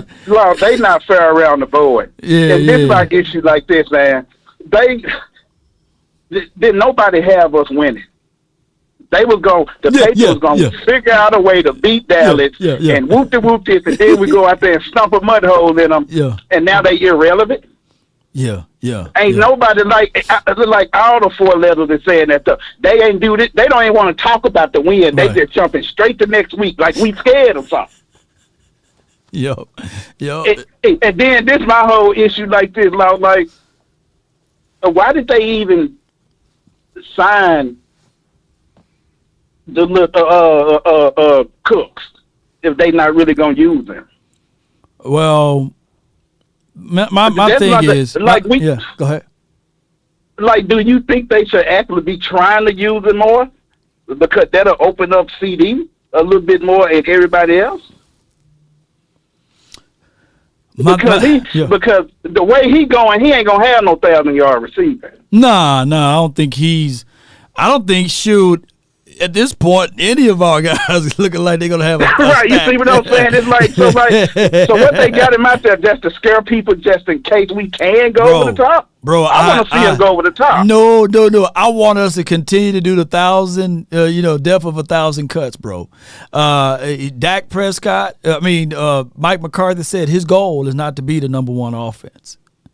Right now, I ain't saying that, but now we got to threaten somebody eventually, don't we? I mean, the efficiency level is there. When they do go single high, Dak said, hey, he hit him. He hit my guy, CD Lamb. So shame on them. So if they're going to give us that umbrella, we're going to attack underneath. We're not going to force anything, and we're going to keep it at the only thing, bro, the only thing we need to work on is inside the 20.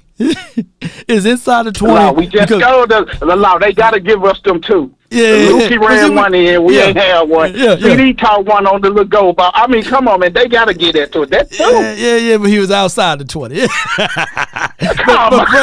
Press, give me that, though. Give me that. One more thing. Go ahead. And then on the as far as the defensive grade, I got to give us an A. Okay. Because we ain't just beating teams, we whooping teams. We whooping ass. It'll be a different thing. Yeah. Right, you know what I'm saying? We whooping teams, man, so that makes the difference. So I got to give them an A.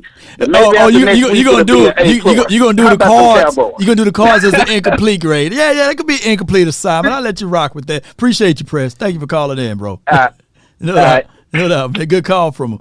So, yeah, man, you can give us an incomplete, emotional. You just seen a dude, ACL. They say sometimes you can hear pop.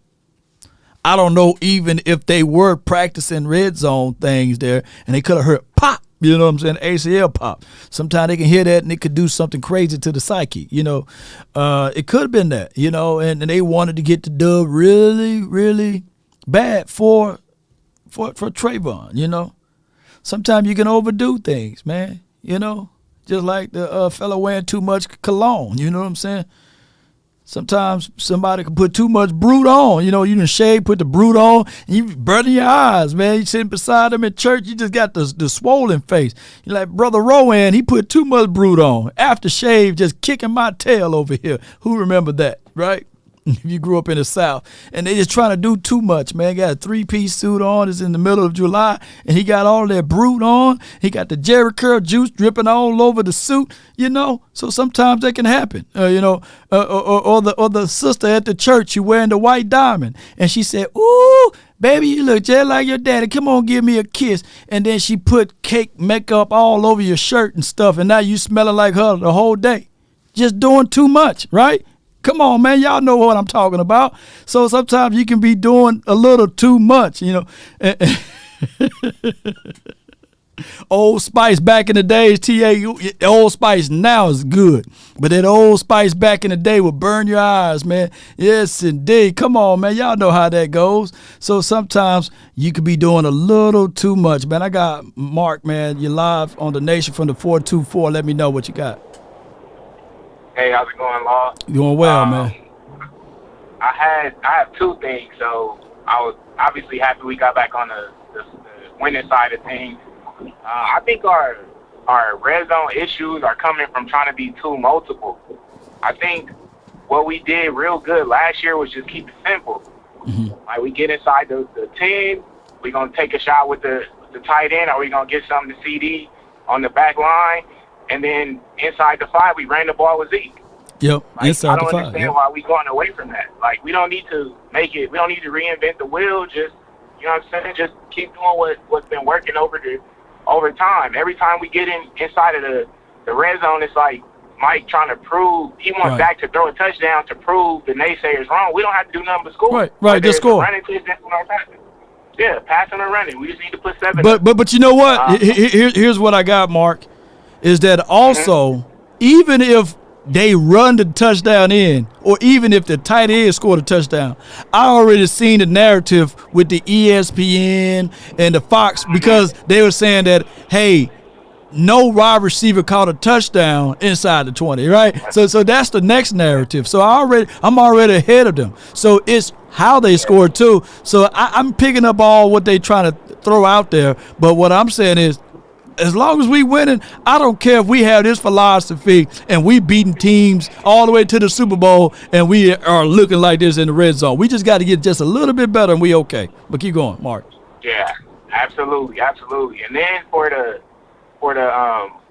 Dak narrative, all of a sudden we protecting him. We don't trust him to throw the ball. Like, no, we just beating the snot out of everybody by the end of the first quarter. We pretty much got the game wrapped up. All we doing at this point is not crashing the plane. Right. Like we got it in cruise control. We just doing our thing, and then autopilot. We don't need that to do anything. Yeah, autopilot. We just floating along. And then the last thing to the Niners game coming up, I'm interested to see how McCarthy handles because I'm pretty sure they just gonna load the box and force Dak to make throws. I want to see if McCarthy is gonna be conservative and just call a bunch of slants and a bunch of hitches and comebacks, or if he's going to have Dak push the ball down the field to loosen things up so that we can finally get Tony Pollard going. Because in all the other games we played against the Niners, we either tried to take too many shots when it was unnecessary. True. And we didn't take what they gave us, or we were too conservative. So I want to kind of see more balance. Like, I want to see us be consistent and stick with the run. Right. I want to see Dak put the ball down the field to loosen things up. No doubt, man. I appreciate you, Mark. Thank you for calling in, bro. Thank you, man. Good call. Yes, sir. Appreciate it. Here's how kids just get up and go away from the phone right quick. I'm going to let my guy OT, hold tight, you're next. but we approached the Niners wrong. They're not finna load the box and play single high over us. I can bet you that. They play quarters defense. They are very patient defense. Even though they changed the defensive coordinator around, they're going to still try to have their front four to stop the run, and they're going to drop everybody in coverage. This is going to be the exact same type of game format that the Jets. And same philosophy. They're not going to try to change out everything. You're not finna see one safety over the top and one-on-ones to the outside. That's not their game. That's not their game. They're going to drop 6 and 7. They're going to trust Fred Warner to get to hook to flat. They're going to trust their front to get home, right? If Chuma Edoga, he might have escaped last week or this past game, but you're going to have to bring your lunch pail. And they're going to get pressure from the interior with Hargraves and all of those boys that's down inside. So this is going to be a game that their front four, they don't blitz as much, but every now and then when they do send the house, they will throw that disguised look. And Dak almost made them pay in the playoff game. It's just that Fred Warner got there and the ball did hit CD Lamb in the hands. But what I'm saying is our approach facing the 49ers is just like, who remember the storyline? The young bull to the old bull. And they were sitting on this hill. That's why I want the kids to go ahead. I gave y'all enough time to get out of the room. We finna have grown folks conversation right now.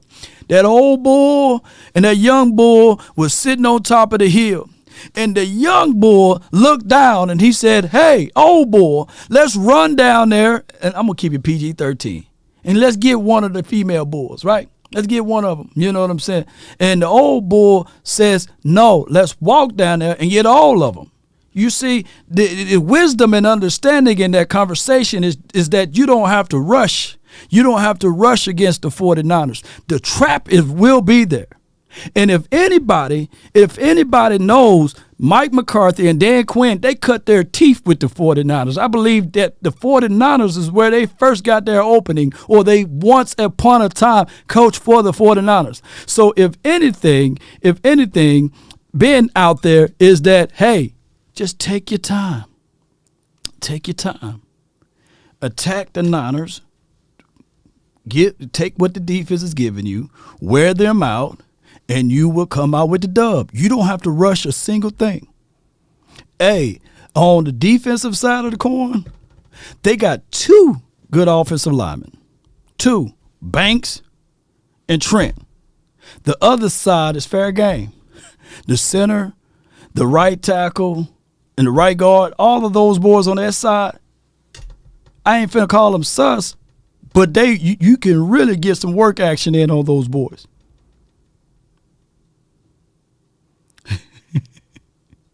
That bull what it is. You know what I'm saying? So, yeah, I got OT, man. You live on the Nation, man. Talk to me, man, from the 214. You're live. Talk to me. What's up, Lord Nation? Hey, all is well. Talk to me, man. I thank God I got you this time around. Yes, why are we indeed. complaining, man? I don't know when why. We win, we complain. We lose, we complain, man. What we do want? Mm-hmm. God damn. Yeah. Mm-hmm. The Bengals have not won any game this season, right? Mm-hmm. Nobody talking about it. They were in the Super Bowl a few years ago, right? Nobody. Yeah. It's not easy to win in this league, man. It don't matter It's who hard. you play, right? So, yeah. My year coming up on Sunday will be our run defense because Christian McCaffrey is a beast. He is. So he is, but I don't know what you think about the run defense. Well, here's my thoughts. We face a Saquon Barkley. We face a Breece Hall and a Dalvin Cooks, right? And those are prolific running backs. I'm not trying to say that Christian McCaffrey is light years ahead of those boys, but he is an evasive, elusive guy that can get upfield. And our only problem being James Conner, right? So when we face Zeke, Stevenson's, and all of those boys too just the other day. So if we can corral Chase and stop the run, which we did in the playoff, right? We slowed them boys down.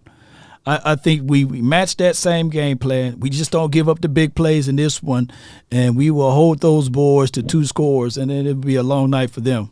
Because we're going to move the ball. We're going to move the ball. I know, because like our problems on defense when we play a scramble quarterback is always a problem. I don't know why. Always. Yeah. And I think Brad Brady do run sometimes, right? Might not be all the time, but if they can contain Christian McCaffrey and Brad Brady, I think we got a chance. And let's say 49ers haven't ready to play anybody either. They beat the Giants. Okay. They beat the Cardinals, even though we lose to them, but we lose that game because the team wasn't prepared. And who else they beat? Pittsburgh is not good. Oh yeah, Pittsburgh. yeah. So, and they beat the Rams. So we shouldn't be sitting here like they have played somebody good and they have they haven't. It is what it is, but yeah, they finna play us now. We can make it happen. Yo. And 2, I want us to do the Rams game. So right after the bye week, we'll be playing the Rams at home. Yeah. Right? We can do the Rams games, and then we will do the Eagles. We got Washington. We have the Eagles. And what's the other team? We got 3 home games. So out of those 3 home games, we can probably do, hold on, let me see what I'm looking at. Hold on 1 minute. I was just. No worries. Take your time, bro. Yeah, we have, let me make sure I'm right. Cowboys schedule. Okay.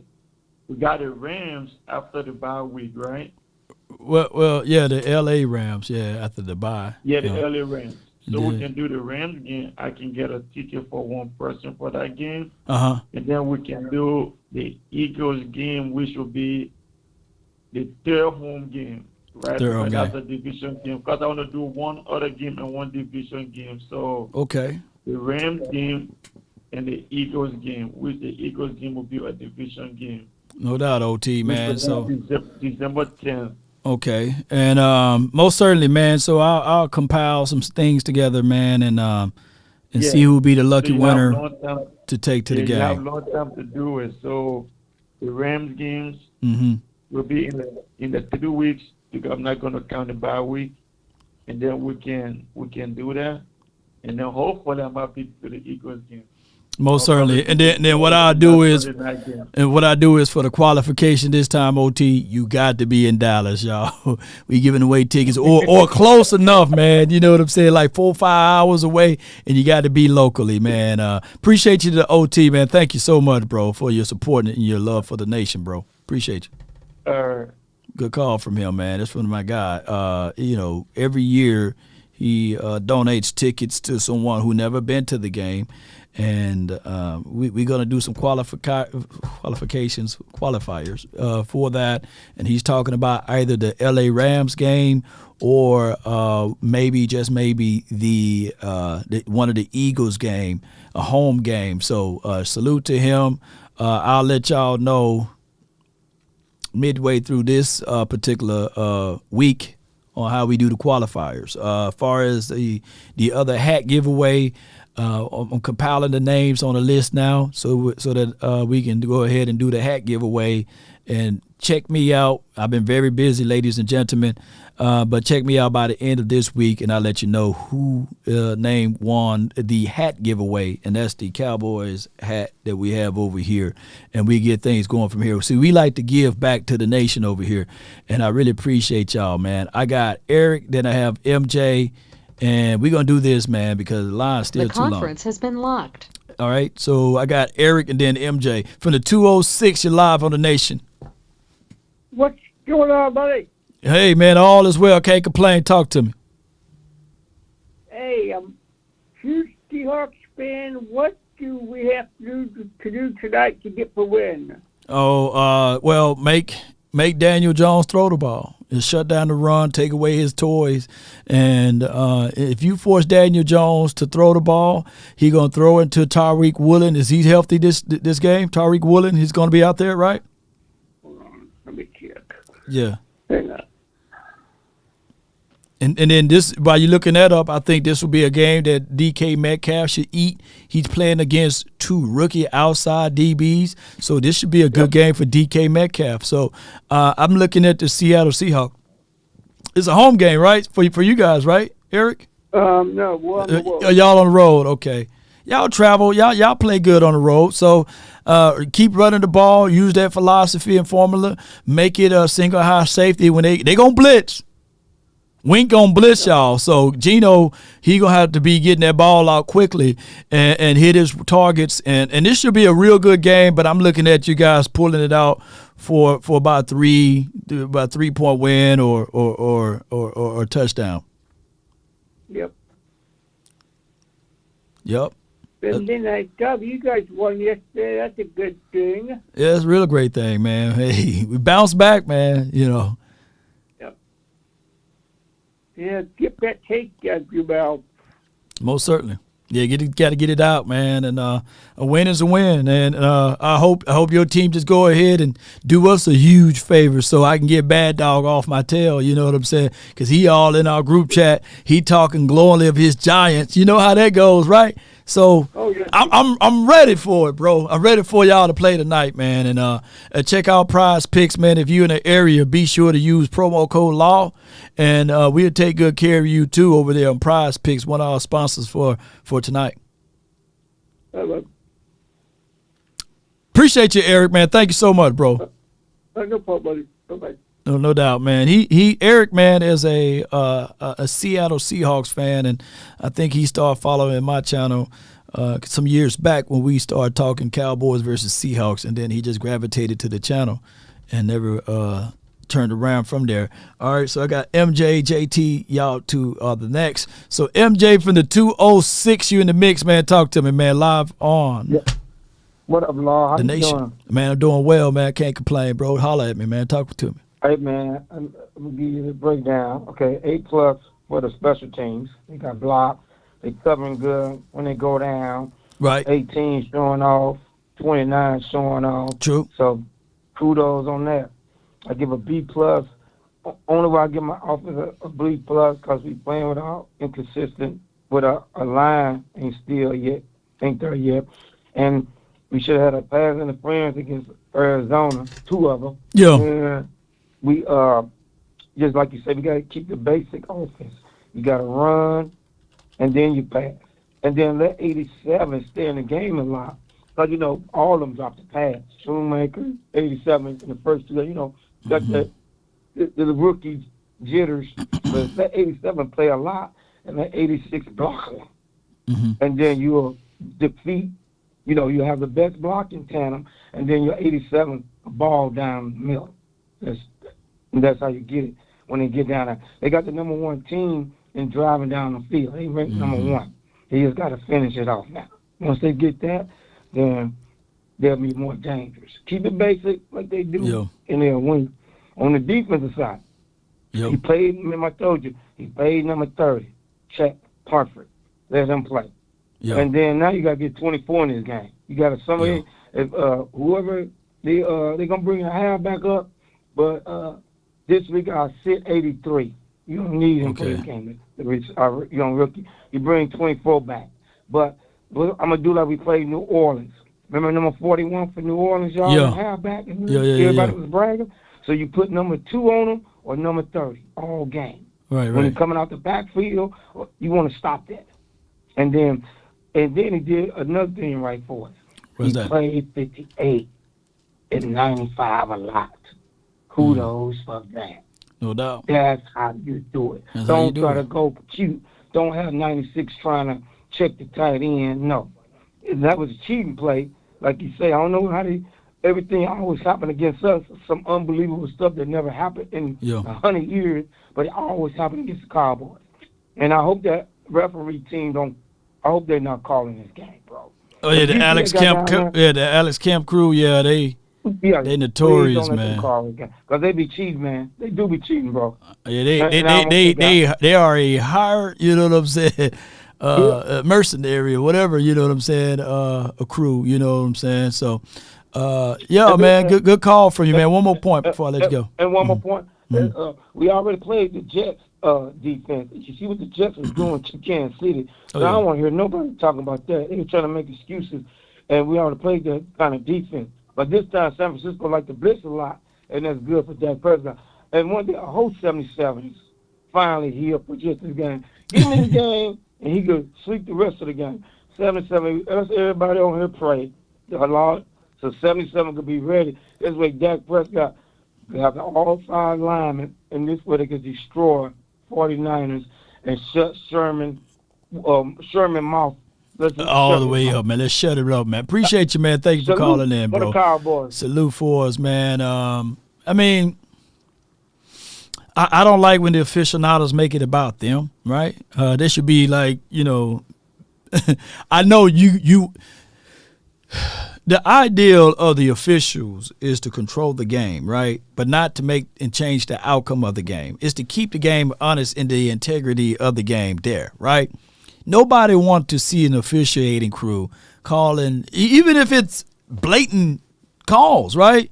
Even if it's that. But nobody wants to see them calling 15 to 16 penalties, right? We are in the National Football League, and you can literally call holding on every play. But sometimes when it's blatant, right, like what we've seen last night versus the Kansas City Chiefs versus the Jets, that was blatant hold, right? And then there's on the other flip side, the blatantning of the call of the late flags. Like, dude catch the INT, he even makes a few steps forward, and now the flag come out. Come on, nobody want to see that. Right? Nobody want to see that in a pivotal moment. I do like sometimes in the NBA, they just let those boys play, right? Bang down low. You can call a touch foul on every single play when somebody driving down inside, right? But get those boys up out of there, Get those boys up out of there, man. Put some type of constraints on these aficionados because we don't want them to be the main topic of the conversation. That's all we're saying, man. JT, man, you're live on the Nation. Talk to me, man. Hey, can you hear me, Law? Hey, I can hear you. You loud and clear. Hey, so one thing I will say before I get started is that it is kind of funny sometimes when you just scroll through certain media and stuff, and you just hear guys contradict themselves every 20 seconds. Like that's funny to me, Law. Right, true. Right, that's the first thing. But now that I got that out of the way, like I feel like one thing, and this may actually be a good thing for us, Law. We've entered a space where we've become so dominant, and like our big wins have become so like standard that it feels like the media is just nitpicking like the smallest things just because we're that good, Law. Like that's my opinion. Like I think we should embrace being in that space where we're just gonna get nitpicked because we're that good, Law. Yep. We're gonna get it. We're gonna get it regardless, man. We getting shafted because of the fact that it's the Cowboys, and we didn't look. It's not like this group of Cowboys branded themselves as America's team, right? That's something that happened before anybody on this team was even born, and we get hit with the political football stuff. Of course, the league don't like Jerry Jones because he sued and ultimately won in '96, right? So we get all of that. You showing up, no one's supposed to outshine the master. And if anybody think it's Roger Goodell or any of these owners, there's somebody that goes unseen that's making billions upon billions of dollars that's really over all of this, right? But I guess he must have outshined him, you know what I'm saying? And it is what it is. Right. The other thing I think what we need to be careful of is that a lot of times when we look at certain players that like do what they do, and I think really this applies most to Dak. Like right. I think a lot of times like we have a certain, not us like as Cowboy fans, but just the media at large, like they just have a problem just accepting the fact of just how good he is, and that's always been weird. Like I don't really understand like why people just don't. They don't want to give him his credit, and like that is a weird thing. Like it'd be one thing if like people, it'd be like one thing if people are just blowing the bottom like for no reason. Right. But like when you're a legitimately good quarterback, like what's so hard about just admitting that the guy is like as good as we all know he is? Like I don't get that. Well. Here's the thing, man. People can't stand the Cowboys, right? But then you got Cowboys fans that can't stand players on the team. So you get the mixture of the outside can't stand us, plus you get your own that can't stand us because of the way he got the job or what have you. And then you got, certain other things that I'm not finna go dive into. And if you mix all of those things together, it creates this split amongst everyone. And then people never contextualize the fact we had all of those years with Jason Garrett. This is the first time, really technically the third year with Mike McCarthy. So there's so many things that's going in that they don't even see, that they shoot themselves in the foot by speaking down on their own team. And it's crazy, man. But it is what it is, JT. And the only recipe for this would be Dak Prescott in this particular team collectively winning the Super Bowl. That's the only thing that can shut them up. Yeah. Well, no, and one more thing before I go, Law. Mm-hmm. And this is actually something that I brought up before, but like a lot of the great quarterbacks that we either know are great quarterbacks or that we think are great quarterbacks, they really have been playing like badly. Like it's not just a 1 week thing. Like this has been a case like for a lot of the season, and I think one of the interesting stats that I think people won't point out is that Dak Prescott over 4 games only has 1 interception. Yeah. Like if you look at like the other, let's say 4 or 5 quarterbacks that most people talk about, they all have like 3 or more. Like I think Hurts has 5. Like I think we have to not we, because obviously we know that stuff, but like the media is very, very quiet about that particular element of how Dak only has 1 turnover, but like the narrative coming into this season, and I've heard it for like a lot.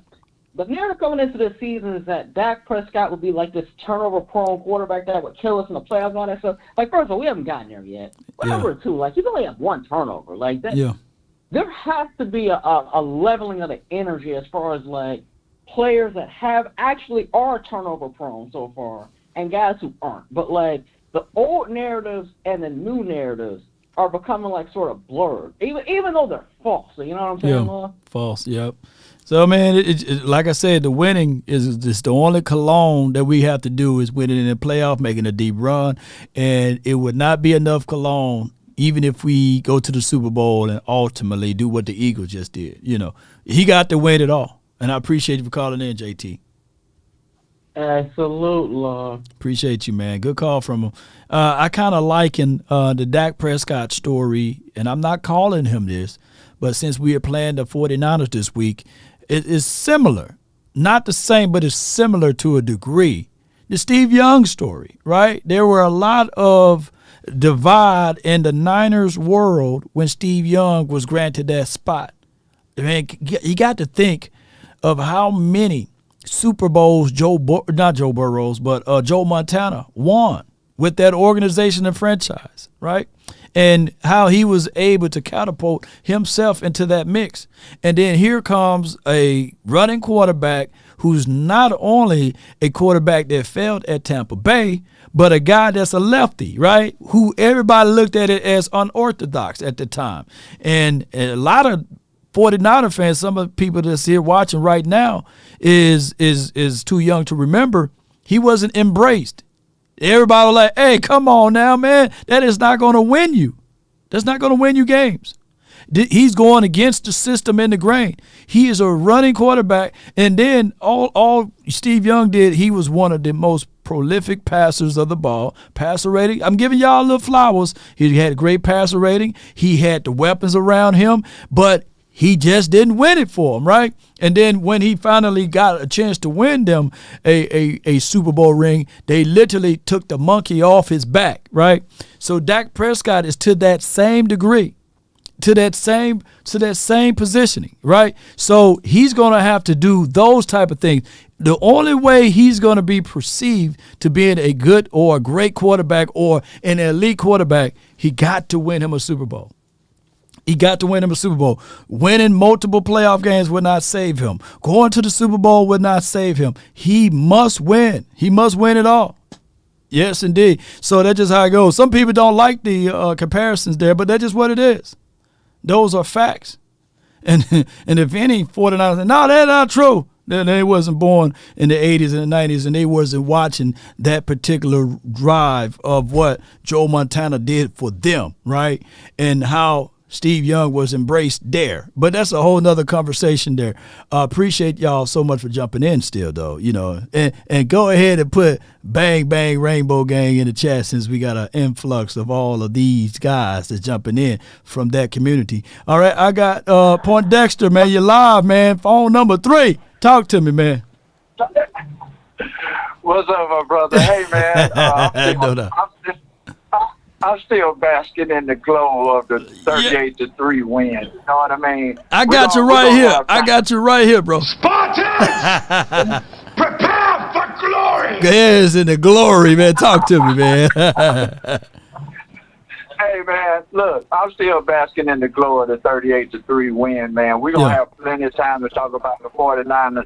Now, I knew what was going to happen, but, it's like a car wreck. You still got to watch.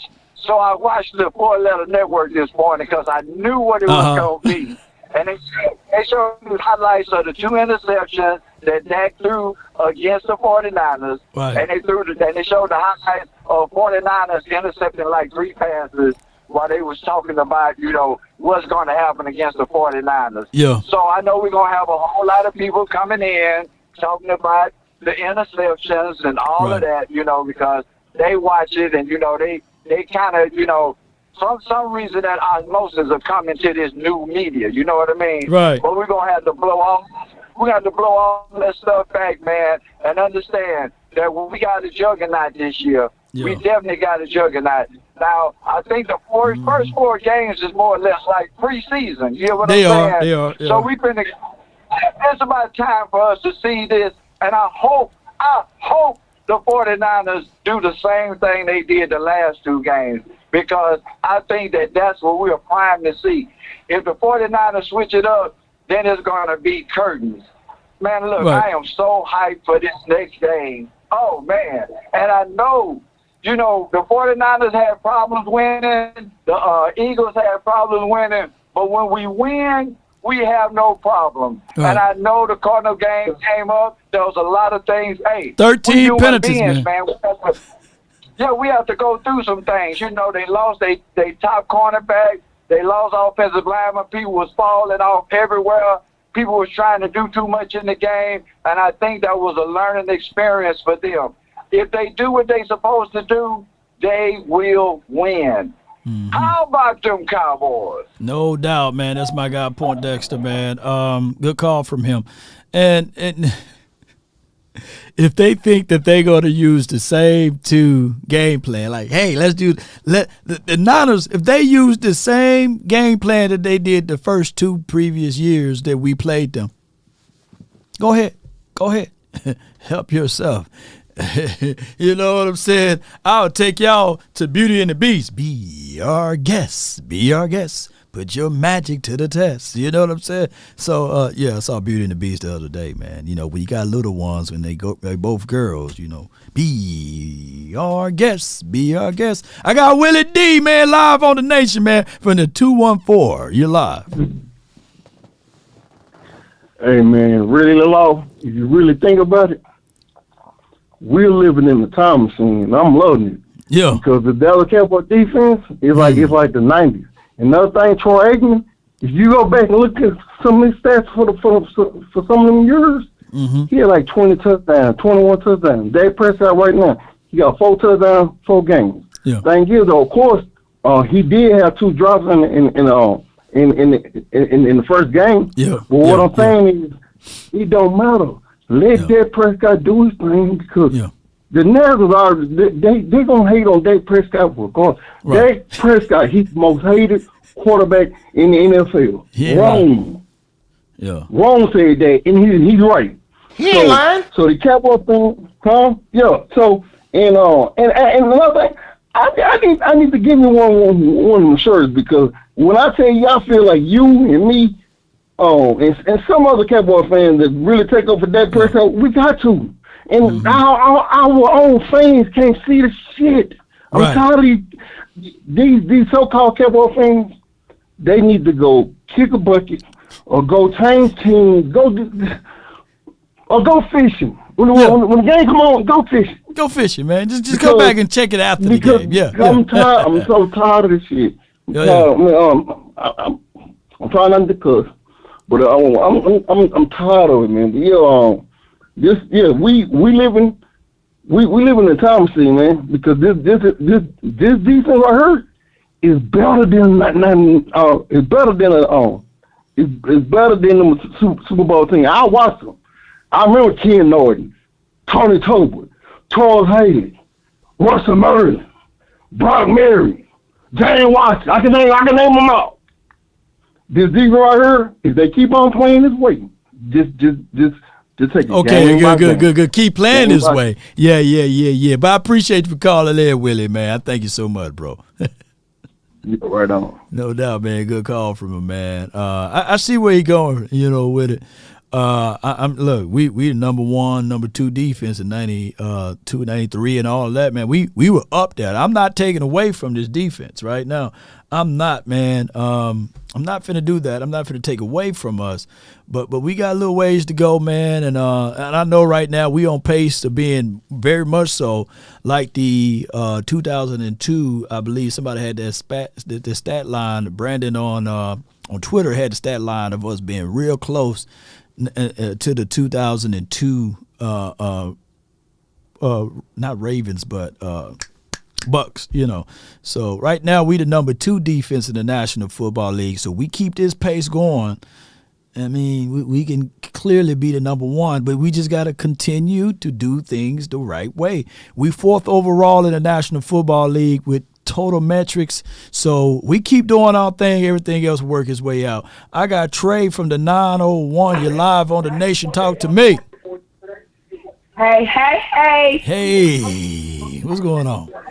Yeah, so, I watch my 4-letter episodes every day. I keep my TV on 4 all day long. That's good. That's good. And, a lot of people giving Dak praises as well as kicking them under. Like, they'll give it to him and then they'll take it away. The little sneak diss. Yeah. Yeah. And my thing of it is, I'm trying to figure out what game did everybody watch yesterday? Because people keep saying Dak can't get into Dak ain't supposed to get into the end zone. He got somebody in the end zone. If I throw you the ball, it ain't my fault that you didn't catch it. Like, what you do want him to do? You want him to throw it and then run down there and catch it himself? Yep. Like, I don't get it with y'all people. Like, he misfired 6 shots. So that means he did 28 out of 34. I think that was it. I mean, that's an A-. I don't know what to tell y'all.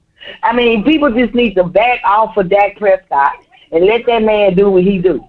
Everybody is feeling it right now.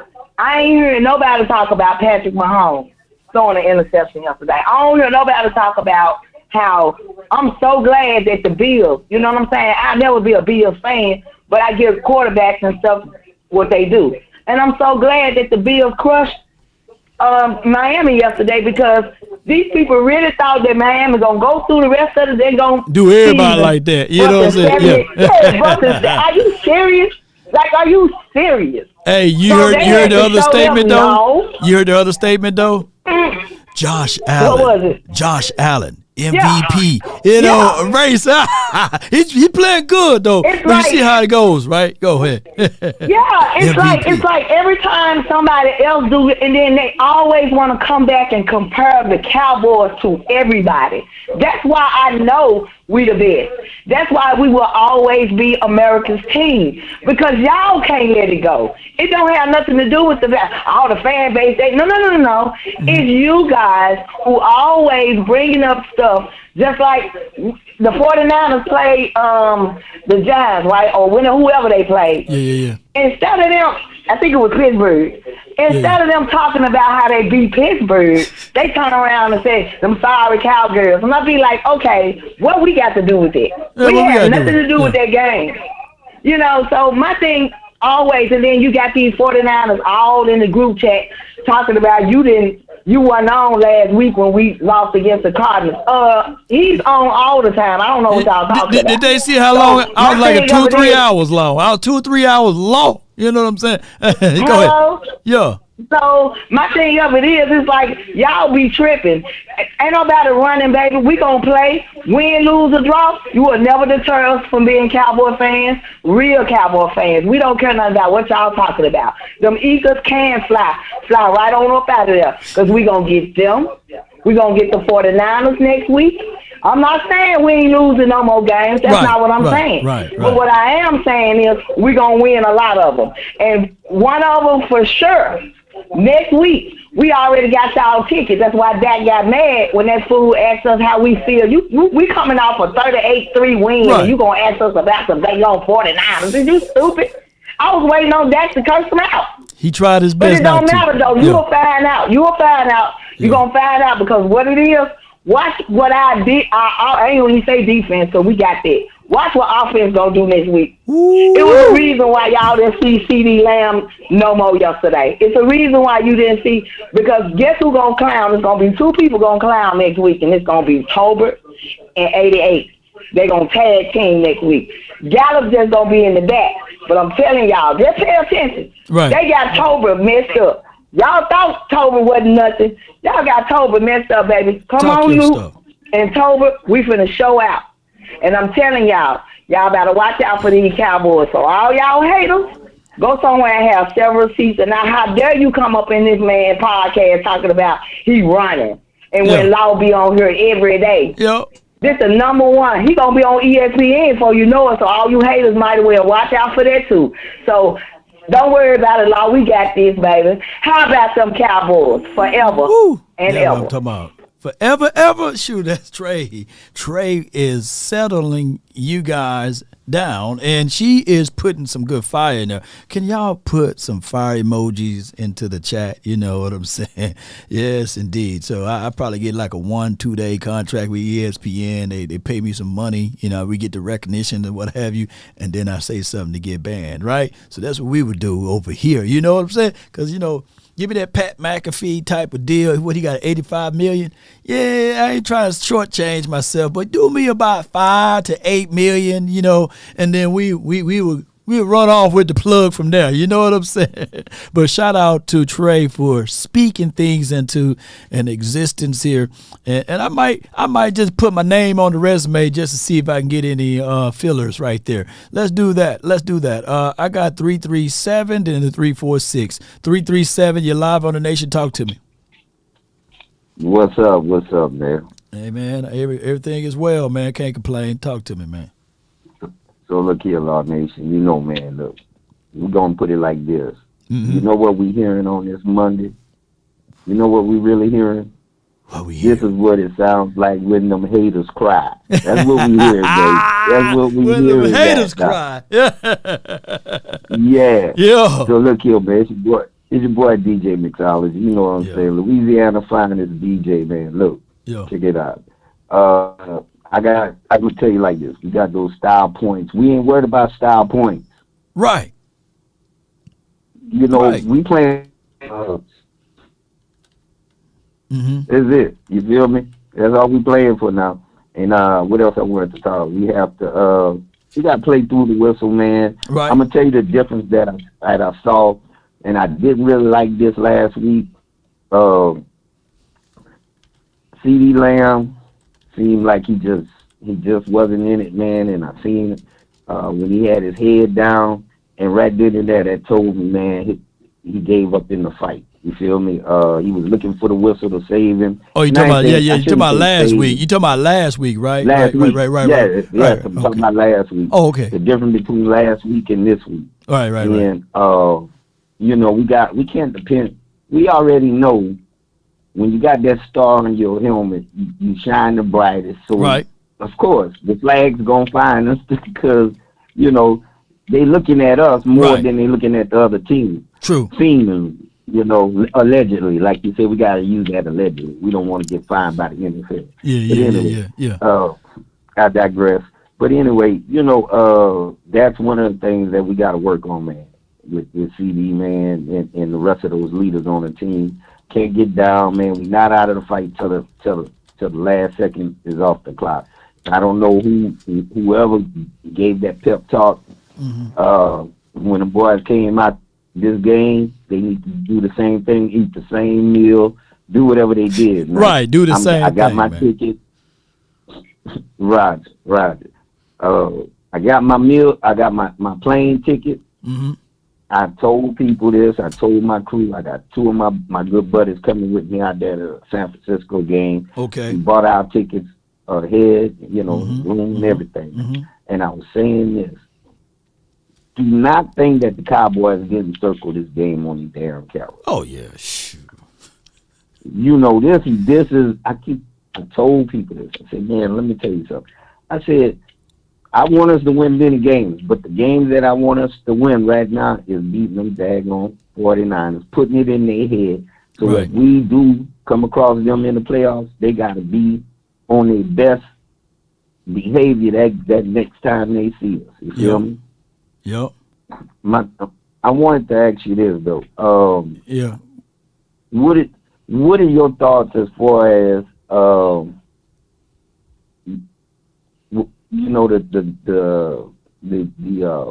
what's his name from the HBCU that took the Bell? They caught the interception. Yeah, Bland and no guys. Oh yeah. I'll go ahead and go over that, man. But I appreciate you for calling in, bro. Thank you so much, man. All right. Thanks. No doubt. Good call from him, man. I already got his ticket ready. And Bland didn't go to HBCU, but I'm thinking you thinking of Bell, right? I think Bell is a good guy. I think he played with more of an aggressive tone in this game, and Bland, he's the next guy, man, that's going to step onto the mantle and say, hey, get things going the best way possible. And speaking of all that, come on, y'all. Come on, y'all.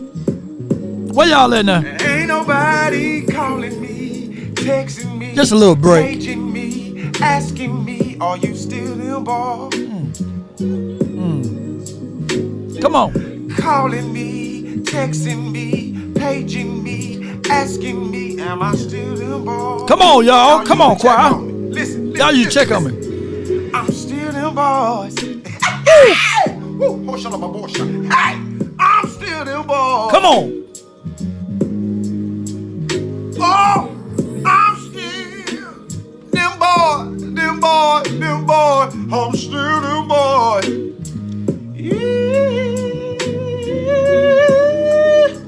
I'm still. Come on. I see you, Niecy. I'm still them boys. Come on, Kelly. I see you, Kelly Price. Come on. Yeah. I'm still them boys. Woo! Call and check on me. Hey, I'm still them boys. Them boys.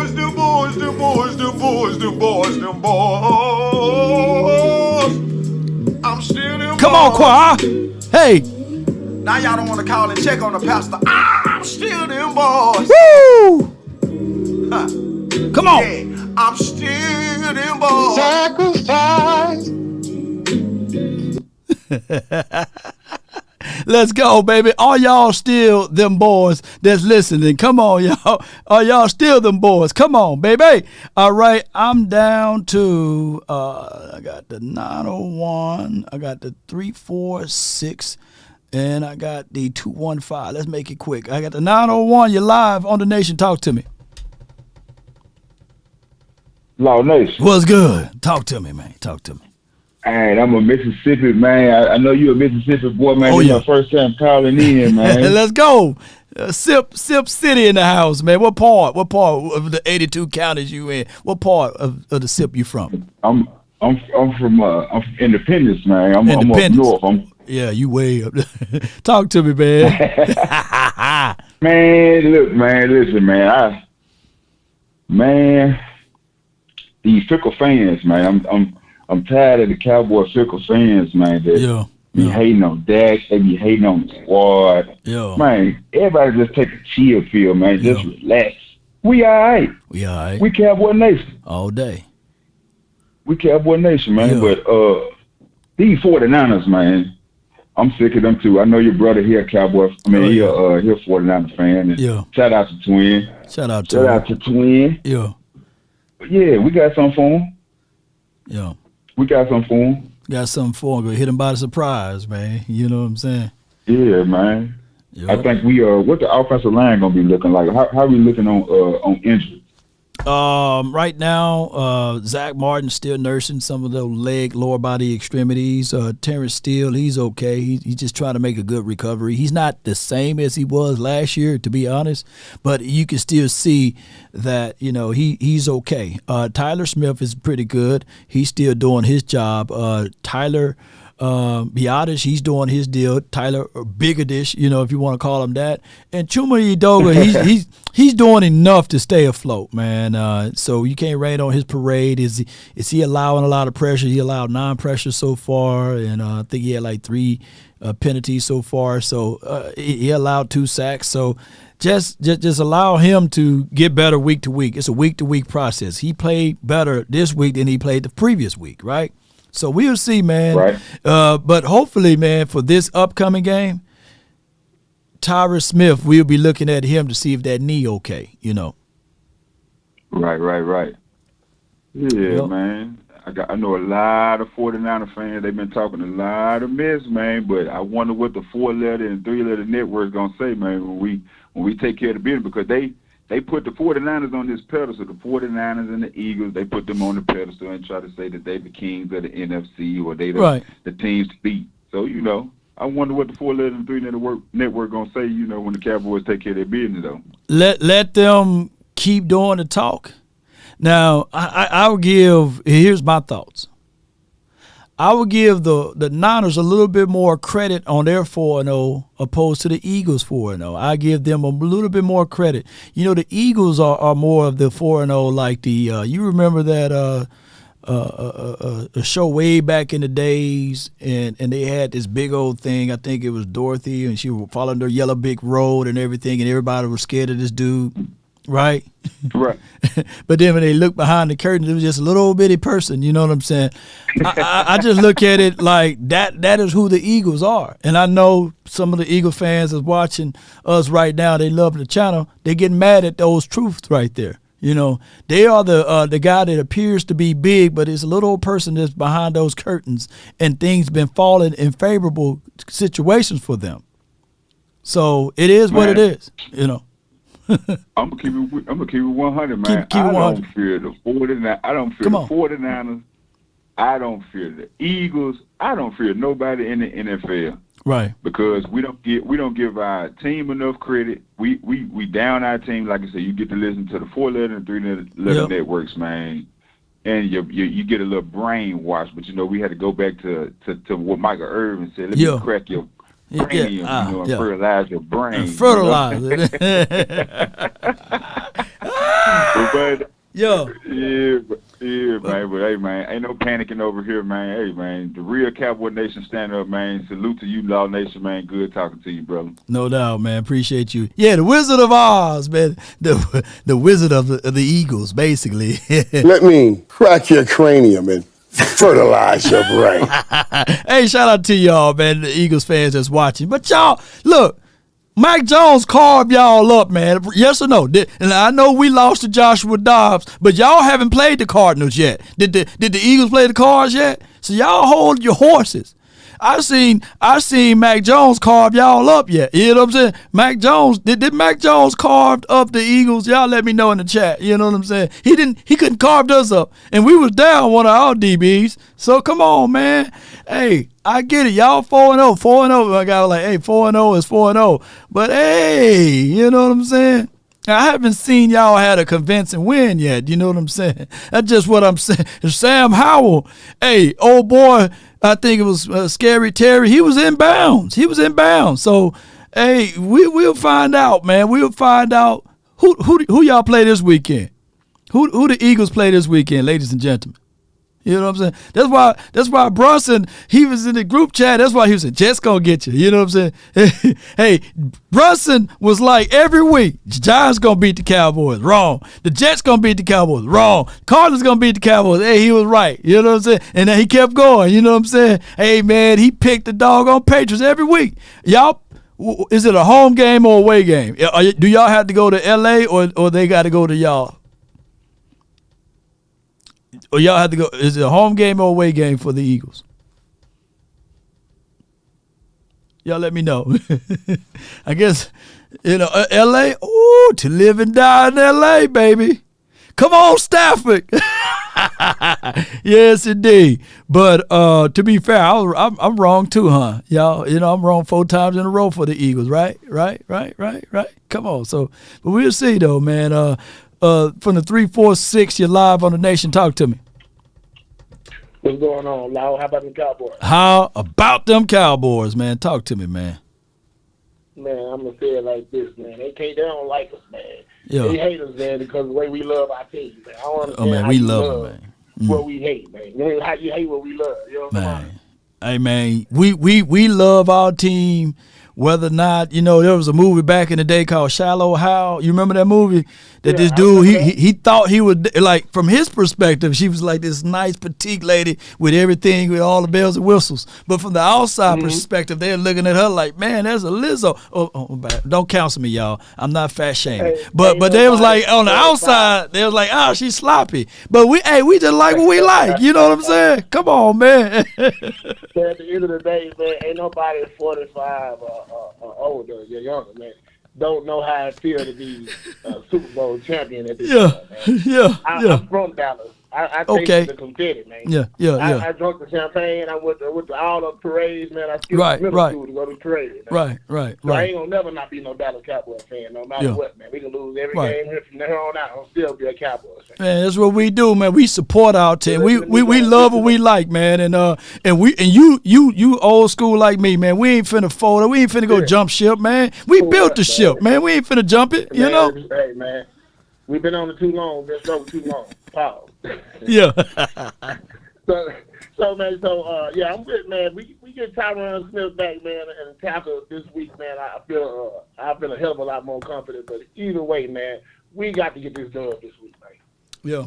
We got to beat these 49ers, man. If we don't beat them, man, I'm talking about, man, I want to tear them up. But I'll take a 1-point win, man. I want to beat them, man. We do. They talk too much, man. They hate too much. Yeah, they do. So, man, I want to give a shout-out to old Sean McCune, man, for picking that fumble up there last night. Hell yeah. And salute still to the Patriots guy, number 27. They said the Next Gen Stats said old boy was running 21.5 miles per hour. That's Kavontae Turpin. So that dude had to be running 22. Man, you see, he slowed down once he took that last dude. He thought that was the last dude. Oh, that's what. Oh, okay. Down. I didn't know that. You go back, I'm gonna go back and watch it. He slowed down just a tad because he thought he had everybody beat. Old boy come up from around him, from behind him. He didn't even see him. Yeah, so that's what that was, man. But man, Sean McCune, just like old Bigger Dish. Bigger Dish last week, you picking up that fumble, man. You got to have your role players like that, man. Yes, indeed, a Bigger Dish, man. Hey, always jumping on live grenades, and now McCune. Hey, he earned him another year for the team. Appreciate you, man. Hey, man, can I give him a grade before I go, man? Oh yeah, go ahead, shoot it out. All right, man. So the grade, man, I'm gonna give the team, like you say, man, a B minus. And, the defense, man, I'm going to give them a A minus because I'm grading on the curve. Like you say, with Trayvon being out, man, they had that bad game against the Cardinals and then come back, though, and Bland show up like he's supposed to. Right. I think, who's our coach, man, at the Al Harris and, Al Harris. He don't get enough credit, man. I'm gone, man, but he don't get enough credit, man. Shout out to Al Harris. All right, no doubt, man. And, Al Harris, Joe Witt Jr., both of those boys. I'm rooting for those guys, man. I think Dan Quinn should still stay here, but I'm rooting for those guys, Al Harris, Joe Witt Jr., for them to get call-ups for interviews and stuff like that for a new job next year and beyond. You know, we want to keep those boys, but hey, we get draft picks now for that new ruling, the other Rooney rule. When you lose a minority coach on your staff and they go to another team, boy, we get what, a third-round draft pick, second round? Shoot, second or third round draft pick? Shoot, my guy gonna be able to flex those.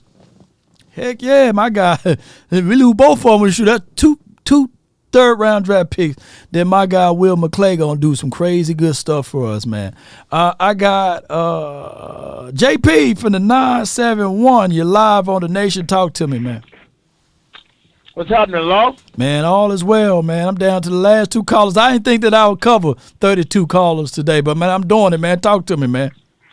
It's time for your lunch, huh? Man, my belly touching my back just a little bit. Yeah. Right. Just a little bit. But I'm pushing through for y'all, man. Pushing through. Go ahead. What are we having for lunch? It's going to be some pasta. I got some pasta with some shrimp up in it. It's going to be real nice, man. It's seasoned real well. I can't wait. I can smell it right now, bro. Okay, I just want to get on this defense real quick. Now, talk to me, man. No, I don't want. I pray to God that'll fit the guy that was calling that game last night. Hell no, I don't want nothing to do with them. Oh, you talking about Alex Kemp?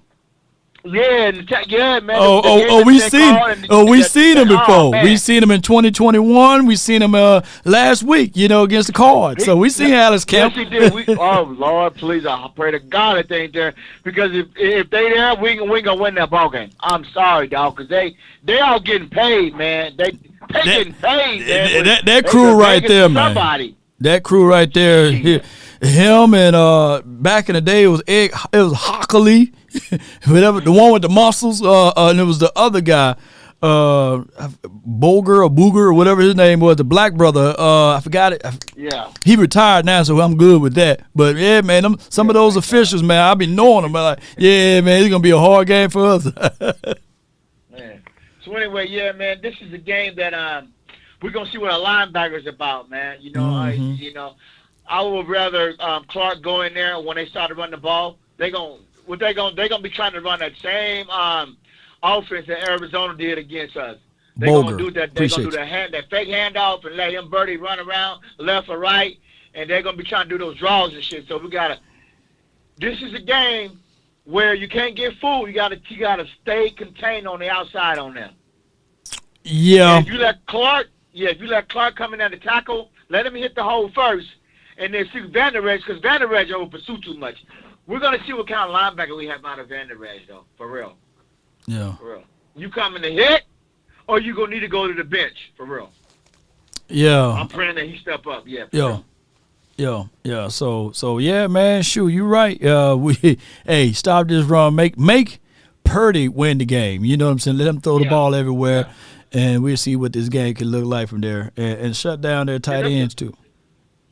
Yeah, that's what I'm looking forward to, man. This defense can stop them, and I want to just say this, and I hope everybody listens. Dak just need, if he ain't got it, Dak, I hope you listening. Throw the damn ball away. Throw the ball on the ground. Just don't throw the ball to the other team. Yep. Throw the damn ball away. If in the end zone, run and slide. Don't turn the ball over on stupid stuff anymore. Don't do that again. Because if you don't turn the ball over against this team, we're going to win, man. Yep. Return to the scene of the crime, So let's go, man. And hopefully. What's up with Rico? He got bruised hip, and it's going to be about 2. Nah, he can't run on that bruised hip. Man, them hips, man, once they go bad, man, So are we activating somebody else, or what's happening with that? We waiting for the news. I think either Tuesday or Wednesday you will hear some breaking news. They elevated Davis up to the 53-man roster, and then from there, that's when everything is going to happen. Today is off. I think today is treatment day. Tomorrow off. Okay. And then Wednesday, you will see some news and all of that stuff, and then media will be able to get some stuff out to us. So appreciate you, man. Thanks for calling in. And stay out of my backyard, man. Hey, no, you stay out of my back. Brookhaven in the house, man. We the best. As 5A football, we the best. We kick McCombs. Natchez, right? Man, you know it's Natchez and TZ all day, man. Salute, bro. Thank you for calling in. Yes, indeed. Yeah. On these. Shout out to him, man. JP, man. I got the 215. You're live on the Nation. Talk to me. What's going on, love? Nothing to it, man. Talk to me, man. Man, as far as it goes, man, I feel like we right where we need to be at, man. I feel like we need to get things rolling on the back half of the season. Yeah. I feel like we holding out on a lot of our explosive plays that everybody as fans want to see, but I feel like they don't want to disguise it until the time is right. Right. Preserve. As far as overall in the season, I feel like it's a B+. And as far as this last game we had, I feel like it's not even a thing to talk about. It's what we should have did. It's what we're supposed to do. Right. And as far as the Niners go, the last two times we played them, I believe that we was in position to win. We should have won, and everything's in front of us as long as we do what we're supposed to do. 2 years ago when we lost to them, our defense had the worst game of the season. All year the defense was holding us down. Yeah. Obviously we already knew what the offense was because on the second half of the season we wasn't the same offense in the beginning of the season. Yep. Which is another reason why we don't want the offense to be flying on all cylinders and us to be airing it out right now. Let's say that for the back half of the season, going into the playoffs, and let's roll them hot. Last year, Dak didn't play well. Defense did what they did, but it was a close game. Right. I feel like the Niners I'm not taking anything away from the Niners. I'm not saying they're not a good team. No. I feel like that we're evenly matched and we should win, but we got to do the things that we supposed to do best. Yeah. And as long as we do what we're supposed to do and we beat the Dallas Cowboys, we're going to win. Without question, we're going to win. Yeah. And as far as defense, I think the only two things that I would like to see, obviously it's still new in the season, so we're going to chill with it. I think they need to do better with edge contains for the DNs.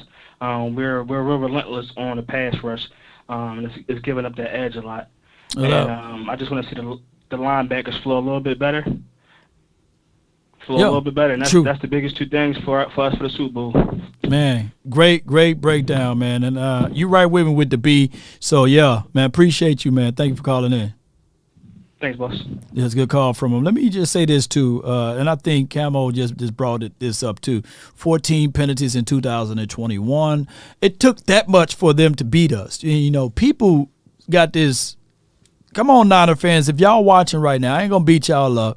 Bang, bang, Rainbow Gang. I feel y'all. You know what I'm saying? Hey, to the San Fran community, man, hey, we love all people over here. We do not discriminate against anyone, right? So come on over here and have a seat and enjoy yourself this week. I'm going to say this, though.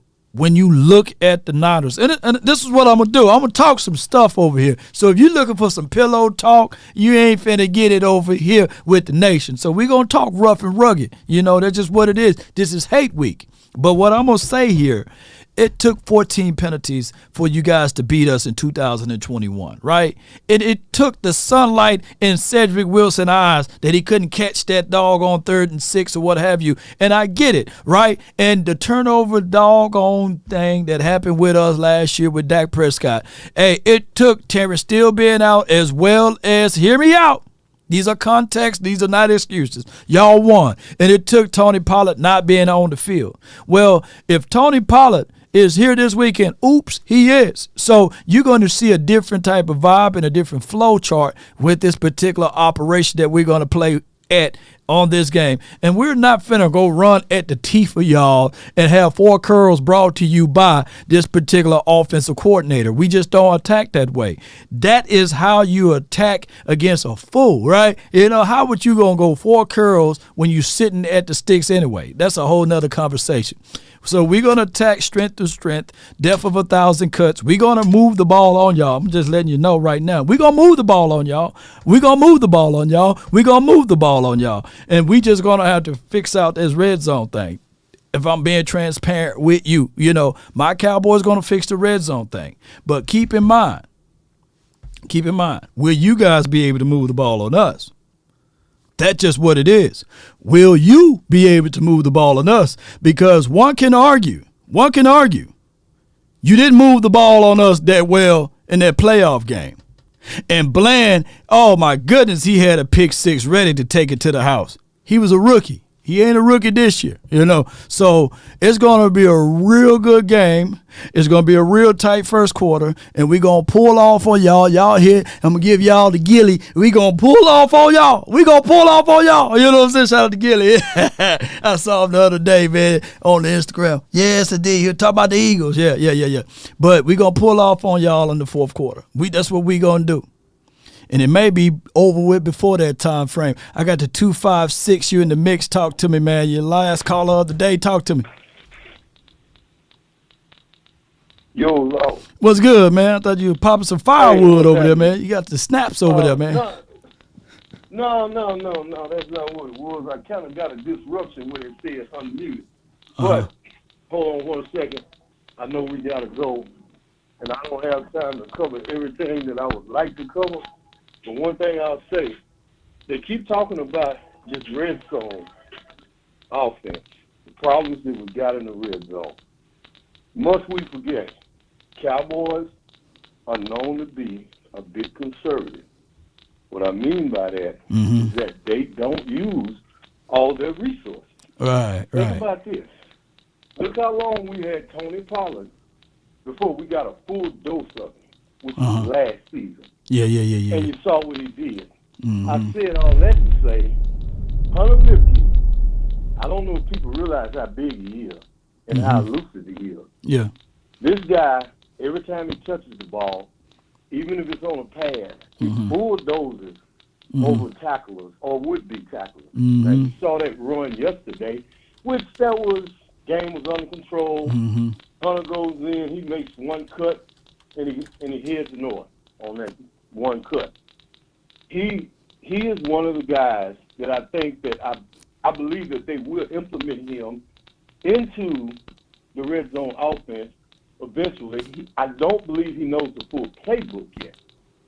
So he's still in the classroom, so he gets limited snaps.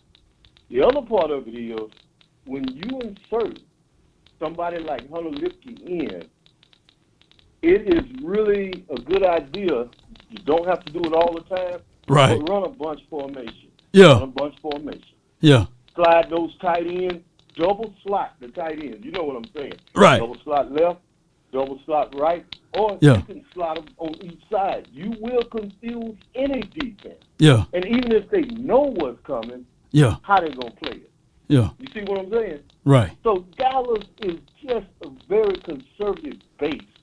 They've always been that way. I can go as far back as when I was 9 years old, maybe 8 years old, and so we're saying 1968, 1969.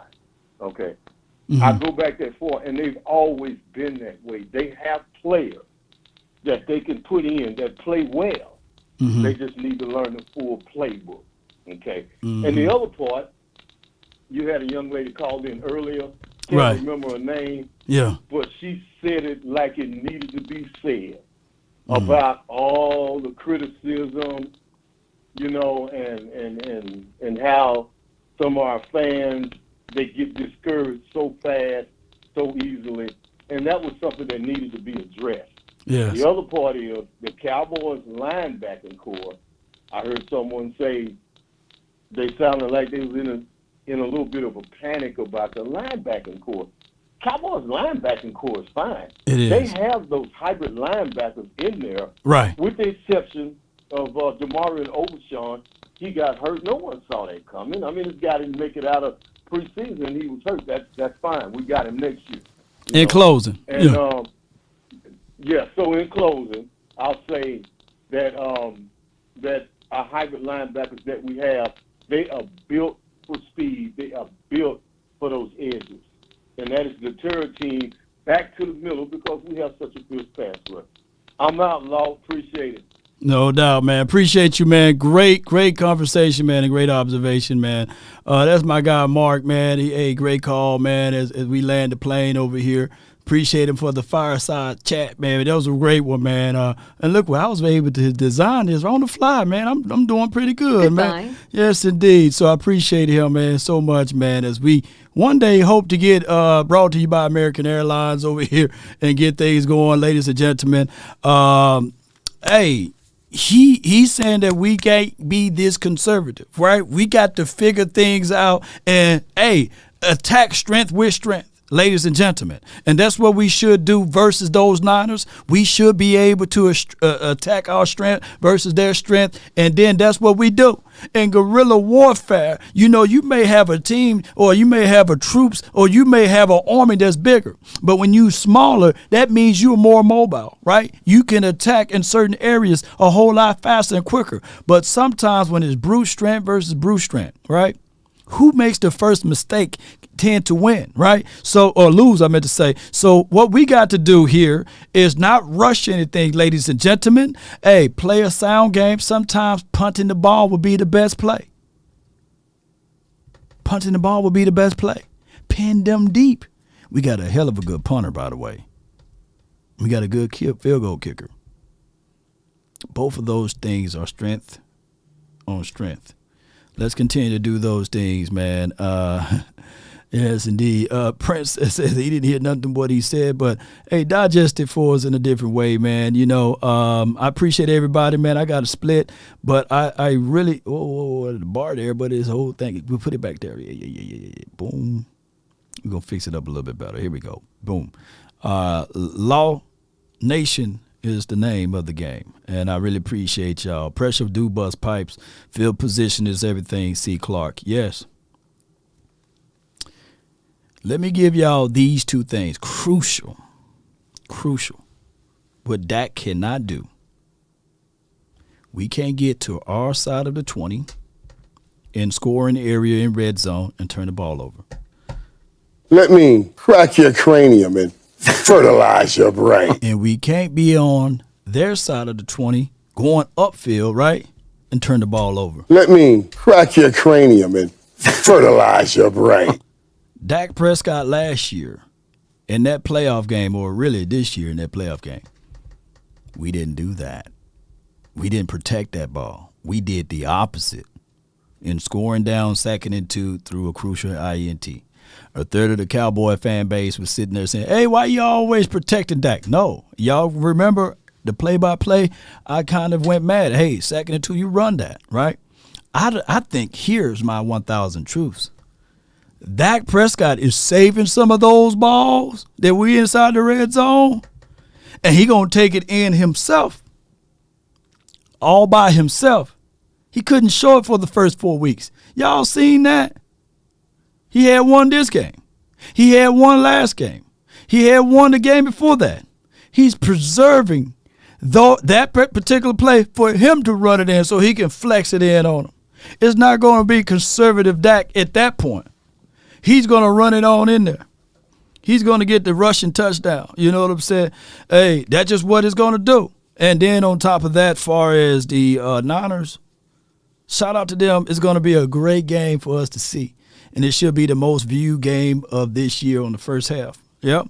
On the first half before Thanksgiving, it should be the most viewed. And then the second half, Cowboys versus those Eagles, You know what I'm saying? It's going to be a good one there. Here's the truth, though.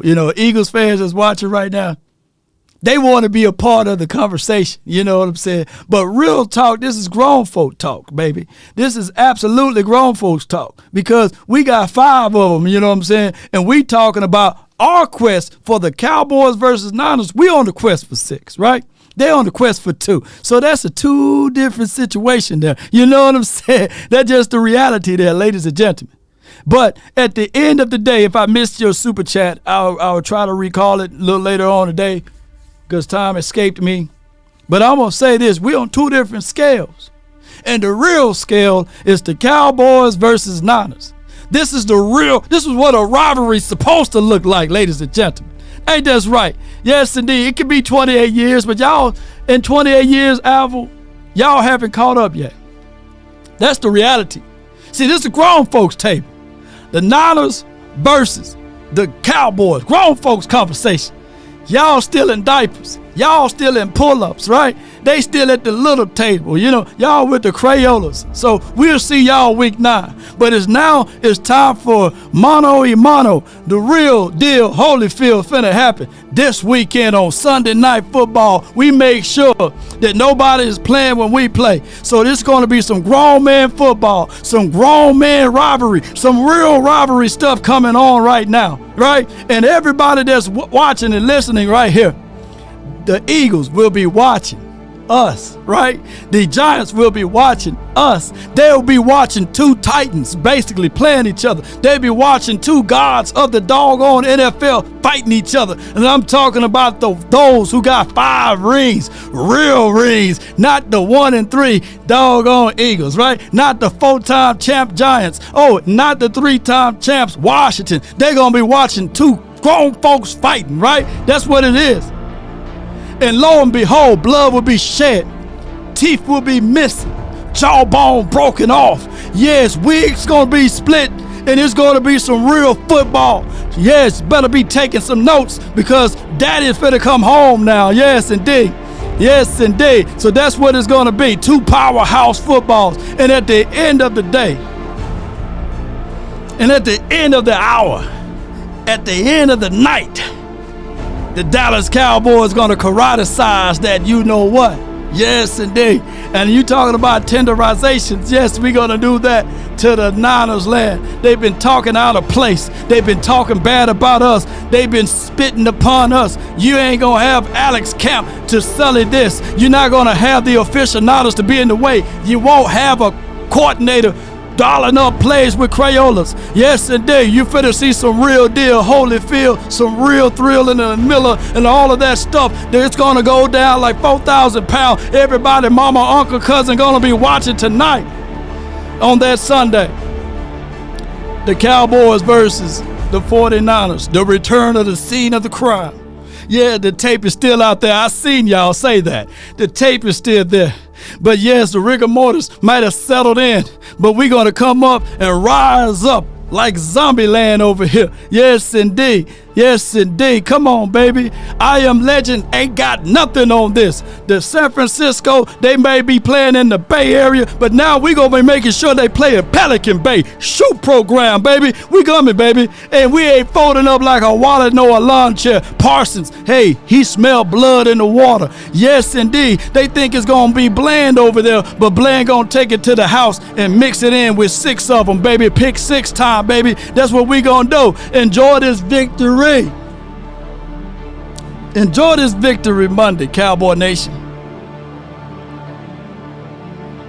Enjoy. And for the Niners, the bang bang game. Let me see some rainbows in the chat. That's what y'all known for, right? Yes, indeed. So y'all enjoy y'all victory. Bang it out session for the Monday. But we ain't gonna be doing no banging over here. No, not that type of banging. This is going to be a shutdown. They say revenge is like the sweetest joy, and that's what we going to be doing over here. Yes, indeed. So you supposed to pull your strap on me. You better kill me, my fofo. Make sure all your kids won't grow. But it's finna be a different type of banging over here. Yes, indeed. And we ain't talking about what y'all do. Come on, Cowboy Nation. Write this down. If you want a thing bad enough to go out there and fight for it, to work day and night for it, to give up your time, your peace, and your sleep, if all of your desires of it makes you quite mad, that you don't get tired, and it makes you hold everything tawdry and cheap, if life itself seems empty and useless without it, and all that you scheme and dream is about it, if you will gladly go out there and sweat for it and fret for it and plan to lose all terror of your mind, if you would simply, just simply go after the thing you want with all of your capacity, strength and sagacity, with faith, hope, and confidence, and stern pertinacity. If neither cold, poverty, or famish, or fame, or the sickness of your body or brain, imitated but never duplicated, is the best out here. And you know nobody is even close to this level of laudation, baby. We're going to get things going the best way possible. One way or another, that's been my time. Oh, yes, that's been my time. And I really thank you all for yours. And remember, you're listening to nothing but the best. Come on, Cowboy Nation. Let's get it. Let's go, baby. Let's get it one way or another. Damn.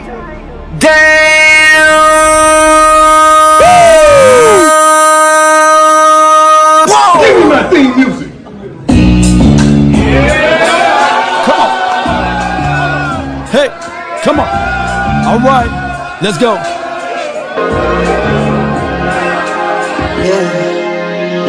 Yeah, I just wanna run it up. Count a check or something. I've been really in the field now.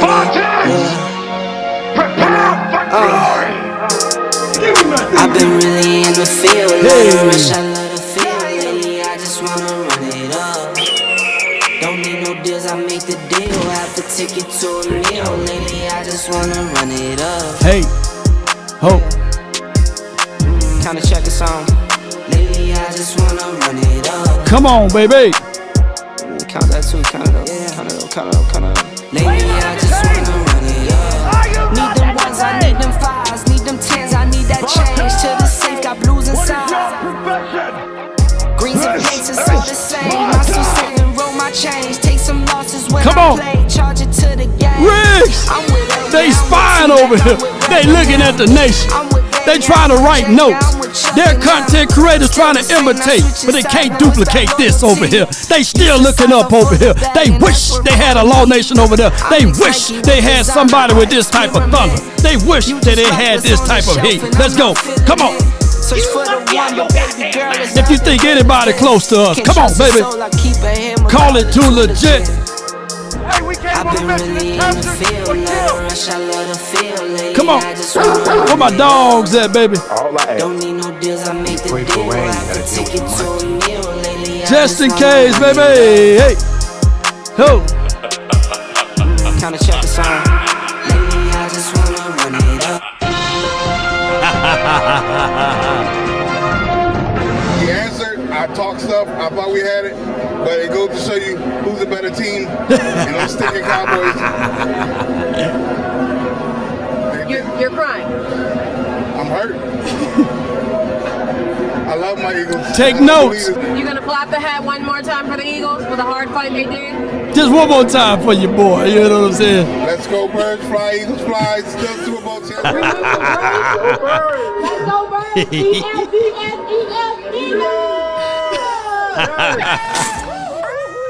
Hey, that's for all of the Eagles fans that's watching this.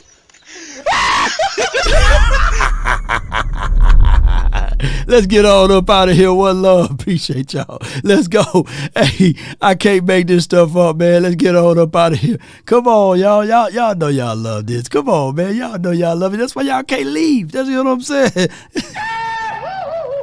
Let's get on up out of here, man. One love. DC for life. Salute. Spartans! What is your profession?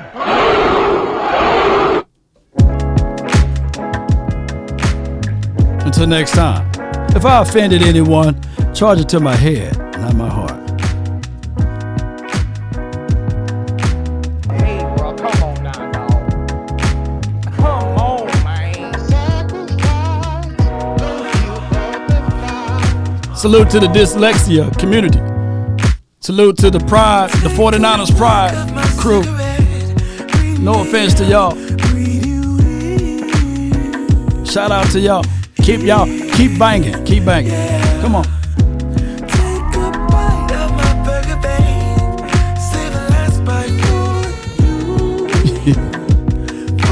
Riggs. All I ask is when you lay your head on that pillow at night.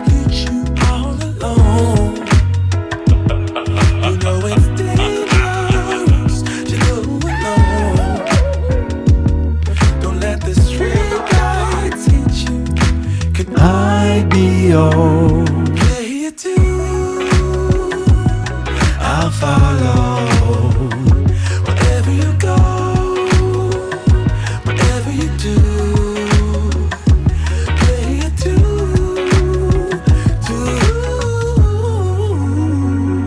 Yep. Let me crack your cranium, fertilize your brain. Let's go, man! Let's go! Not the cap.